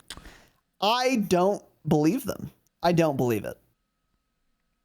I don't think we're going to get an in-depth look at gameplay. You know what I'm expecting, honestly? I am expecting to see gameplay where the UI is not shown. It's and probably, I think we've gotten that before. Yeah, we've certainly gotten that before. Maybe it's a single player, campaign, or zombies, like small little snippets of gameplay, and it's going to show the HUD and everything, but it won't be much. It's not like we're going to get a full-blown COD Next reveal type of thing, Yeah. Where, correct. A bunch of people are playing it, but who knows? You never know. Maybe they'll do a little test. I mean, to be clear, we were wrong about them changing the lobby size for World Series of Warzone. I probably would have bet, I swear, like $1,000 that they would not have done this. Yeah. And they did. Like, I was very confident they were not going to do that. And they did, to their credit. So yep. Maybe in-depth look at gameplay is going to be an actual meaningful in-depth look at gameplay. But again, I don't think so. I think it's not going to be as satisfying, or you're going to learn as much as you are hoping you will. So, but we'll see. I don't know. And this is interesting too. Xbox officially confirms that Black Ops 6 is launching day one on Game Pass. So if you have an Xbox or a PC, you can now get BO6 on Game Pass. You don't have to buy the whole game. So if you already own Game Pass, there we go. You don't have to spend $70 just on COD like you already would. So this was huge news. You can tell from this tweet. I mean, Charlie Intel tweeted this. This tweet has like 30,000 likes, which is a lot. Yeah, so people are very excited for this. This is cool. And they mentioned as part of the, Microsoft acquisition of Activision recently that they intended to bring Game Pass to Call of Duty, and they're doing it with the first full release title. So this is huge. Yep. This is huge. And this is one of the things that we mentioned, and I'm sure other people did as well, is I think the biggest thing we would have noticed from the acquisition is, COD coming to Game Pass, and they did it, which is very cool. I don't know how Game Pass works. So one question I have is, do games rotate in and out of Game Pass? Correct. Yes. So will it be for the whole year? Well, this would probably always be in Game Pass, is what I'm assuming. But I think games rotate in and out, and generally they're like older single-player games, I would imagine. That makes sense. I'm not really sure. I've owned Game Pass for like a total of 3 months ever. Yeah. Because this is kind of tempting. Something like, dude, I should just get Game Pass then instead of buying the game so I can get access to everything else. But then I remembered I'm on PC, and the Xbox, Microsoft apps, Game Pass apps for PC are, let me be super clear, miserable. Yeah. Right? Miserable. Yeah. Microsoft can't figure it out themselves. It's a terrible application. I actually have it uninstalled from my computer because that's what all the FPS people always say to do is uninstall this app, don't run it. It sucks. It bogs down your computer. So unfortunately, I probably won't for that reason, but yeah, highly recommend if you're a Game Pass user, just don't buy BO6 this year. Because I don't know what they even charge now. $15 a month, maybe? No reason to. How much is Game Pass now? There are different tiers of it, I think. Are there? Game Pass. Yeah. $9.99 a month for one of them. Yeah. Yeah, it's not bad. I hate the idea of like not owning games, but so I don't have Game Pass. But yeah. Can you imagine, by the way, I don't think they would do this, but it would be hilarious if they did. If in like June of 2025, they just rotate this out of Game Pass. Right. And it's like, okay. Yeah. So now I have to buy it. That would be hilarious. Yeah. I don't know enough about Microsoft to know whether or not they would do that, but yeah. Yeah. Well, it'd be anyway. We'll see. They're but perfect compared to Activision, right? They're a perfect company. Yeah. W. Bill Gates. And the last thing here, which is huge. Just kidding. Microplastics. It's not. Breaking Activision has granted default judgment in its court case against chip provider Engine Owning. Judge ruled Engine Owning owes Activision $14.4 million in damages and about $300,000 in legal fees. Judge ruled Engine Owning website domain must be transferred to Activision. So it doesn't matter. Wow. Engine Owning isn't going anywhere. Lawsuits like this, they almost mean nothing generally from what I've seen, right? I mean, don't these people always like get out of paying this? They're not going to pay Activision this, right? How do they get around doing all of this? I don't know how they get out of paying it. It depends. I guess it depends where Engine Owning, who owns Engine Owning, and are they American citizens? If they're American citizens, I don't think they get out of paying this. The only way I think you get out of paying it, if your company is found liable, is if you just like file bankruptcy and dissolve your company. Because otherwise, if you want to keep operating and you are beholden to... So that's what they do then. And then maybe like start a new company called Owning Engine. Yeah. And then they don't have to. Yeah, I don't know. You'd have to ask someone who does Borpa business things. I don't. Borpa businessers, yeah. But there are ways out of it. Yeah. Yeah, Engine Owning did release a little statement. I didn't put it in here, but the short answer is that they said they've created about 8 backup domains. It's all like engineowning dot whatever dot everything else but .com. And basically that's where they can transfer their current site to. And they claim the guys, they said, quote, the guys targeted in the lawsuit are inactive and have been for a long time. And the company is under new ownership as of a couple years ago. So again, I think it's a bunch of little things like that, right? Where it's like they sue this person once the lawsuit. Well, they sued the company, not the individuals, I don't think. Oh, okay. So it would be whoever's in charge of the company, if that's true. Yeah. But if they sued those individuals who are now inactive, then yeah, you're right. Because they had people listed. Engine Owning for sure. could also just be lying. Yeah. Clear. Yeah. So, but they're of course going to say it's not a big deal. Obviously, they're not going to be like, "Oh, this is a disaster. Find new cheats." Like, of course, if they want to continue doing business, they're going to make it sound as minimal as they possibly can, so that they keep the confidence of their little rat customer base. Mm-hmm. So, of course, they're gonna, and they would be. If any company is willing to lie, it's a cheating company. Like, this is built on breaking rules and like social conventions. Like, these are not good people that run this company. There's no shot. They're not great. Like yeah. they don't do They're super anything nerds. good Yeah. for society. This is strictly bad. Like you could like be like, oh, Monsanto's an evil company. Like, yeah, they spray pesticides and they put microplastics in my balls, but they also do increase crop yields. Like there is some reason that they are good and make a lot of money. That's not true for a cheater website. Yeah. They don't contribute anything to society other than Well, misery. So they might be preventing a little side here and there. They might be doing some preventing. Some people are so bad at the Yeah. game, this is all they have. They log on, they get destroyed by me and plunder. That could be it for them. So, Yeah, you know, yeah, maybe, EO yeah. Enginoni needs to exist to an extent, I guess. maybe they'll get acquired by BetterHelp then. Maybe, yeah. Possibly. A little arm of their mental health. Yeah. Yeah, and Well, anyway. there were rumors going around that because of this, Activision will have access to every user that's ever bought Engine Owning. According to Engine Owning, that is not the case, and Activision will not get access to their users. Basically, what it sounds like is they literally get the domain name, and that's it. I was gonna say, yeah. So- unfortunately, I think that's true. I don't think Yeah. Activision's gonna get user data because a domain is literally just a website name. Exactly. So Like if they you get to use engineowning.com.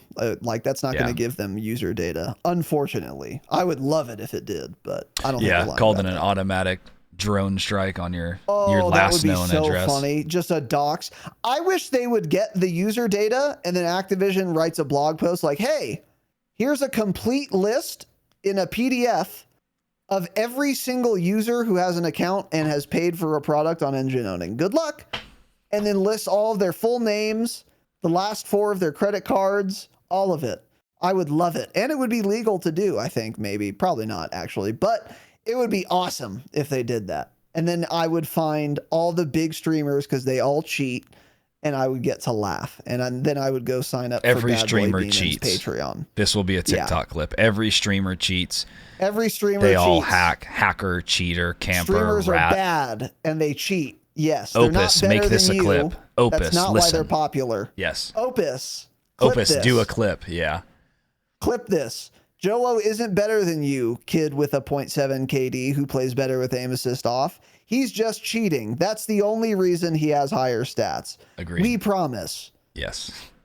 Guaranteed. Idiots. Yeah. Anyway. So yeah, what, irrespective of how damaging this will actually be to Engine Owning, it's a major inconvenience to them, which makes me smile, at the very least. So there's no way this is bad. The worst case scenario, this is like irrelevant, which is possible. That's what Yeah. Engine Owning is saying. I don't know to what degree that's true or not, but it's certainly not good for them. So, I just know there have been other cheat providers that have been shut down, and when they get something like this, where it's not even this bad, it's more like Activision has sent them a cease and desist. They literally just shut down their website, and they're like, we're not risking this. But Engine Owning, they've already said, they're like, our cheat is almost updated. Because of this, also, we're going to release this Engine Owning Lite, which is a free basic cheat for MW3 and Warzone. Oh my so the goodness. game's going to be riddled with hackers even more. So what they need to do is, again, call Bobby back in, get whatever hitman he used, just start killing him. yeah, we You need know? that. We need access to that black book. Yeah, there's some murderers in there who would absolutely Activision do some Studio. wet work on the owners of Engine Owning. Yeah, Yeah. just yeah. open those throats, which I would love. Yeah. I am pro. Well, Do a hitman hire. Yeah, we're on YouTube. W I can't murder. say that, but W wet work. Yeah, hopefully they. Yeah. I'm pro wet work. And you can look up what that means. a When little it comes slippery. to the owners of Engine Owning, yeah, get slippery. So anyway, all right, that's it. So just a couple announcements before we go here. Thank you and welcome to our new patron, Slab Dabber Dave. Change it. And Richard G. Son of Algae. Shut Thank up. you very much, boys, Slab and Dick. Very kind of you, gentlemen, and welcome aboard. And now is a great time to join the Patreon. We'll get into that in a second. And also Dave, just Dave, upgrading from Platinum to Damascus, an absolute god, getting access to that BTS ep that we recently did. Thank you, all of you, to our new and upgrading patrons. Appreciate it, boys. Best way to support the show. And also great for you because you get public episodes ad-free, you get them early, and you get bonus episodes, which are also obviously ad-free. And we just did a slew of bonus episodes. They're all live now. We did them back to back to back. They went quite well. They've been received fairly well. Also, we did one in which we kind of just talked about how Warzone has been lately. And it was a bit meandering in a good way. And it was also quite long. And we got better feedback on that episode, actually, than I expected that we would. So that's one of them. You can go Yeah, that was a listen to it Yap now. Fest episode. It was a Yap Fest, yeah. You could be a patron of any tier, and you can go listen to all of the episodes we're about to talk about, including that one. So yeah, if you just wanted more content, there you go. This is another, 10 hours. So that was really good. And then the next one we did was an ambush roundtable. You guys got so mad and ambushed. We had Cope, we had Lag, we had Jake. We all talked about Warzone. We talked about the increased player count to 120. Did a speculate. Talked about some other things as well. That also went well. That was fun too.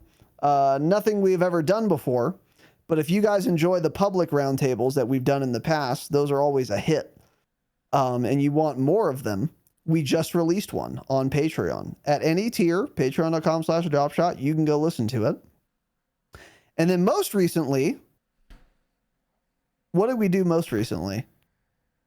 We tried a new episode type, which review. a season in review. So we basically went back to the season 3 roadmap, the patch notes. We went through everything. We kind of talked about what ended up having no effect on the game and kind of what we thought originally, if it would or not. The things that mattered a lot. So yeah, we got a little bit of feedback. Sounds like people enjoyed that one, but that was a new style. So again, either tell us if you don't want to hear that, or if you do, post that in the Patreon feedback section of Discord. Exactly. I thought it was fairly interesting. Yeah. So by the way, if you're a former patron and you got a little bored of the format for our bonus episodes, we are going to be, for the next couple months, experimenting with a lot of new ideas and formats, as should be obvious now. Like all 3 of the episodes we just mentioned, we've never done before. So we're going to pause the brainstorms, pause all the usual kind of bonus episode content we've been doing, try something new. So if you were getting bored of the old format, then consider joining up again, because we got experimental this month. We're going to continue to do that based on and steered by your guys' feedback. And yeah, the season 3 in review was really good and really fun. It actually went better than I expected it to going into it. And it got better feedback than I've expected it to, at least so far. It's only been out for a day. But if you've listened to a year in review episodes of this podcast for whole games, and you liked those, which again, a lot of people have loved those. A season in review, like the season 3 in review, is literally exactly the same thing, except just for a season rather than all the seasons of the game. So that is how that went. And yeah, it was fun. It was interesting too. I was surprised by how many things were in the season that I simply forgot about completely.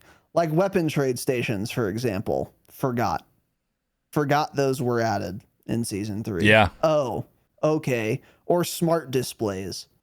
The old smart Rebirth. displays. Yeah. Still haven't seen one. But they Still were in the haven't seen roadmap. one. They were in the roadmap, Yeah. man. It must be good content. Must be super impactful. Yeah. Like you said, it was fluff. So anyway, Fluffy. patreon.com/dropshot. Best way to support the show. Thank you to our new patrons and our upgrader, Dave. You're a real one for that. All of you guys, by the way, join the Discord. Even if you're not a patron, join the Discord. It's popping. It's been going bonkers since season 4 released, by the way. The Discord is hella active, which we'd love to see. So if you want some gun builds, some ideas, if you have some questions, if you want to make friends, go to the Discord. Link is somewhere. You can find it easily. It's everywhere, actually. You can go to our website at thedropshot.com to find it. And then once again, join the Patreon. You get so many benefits for so little money. stay humble. Stay humble.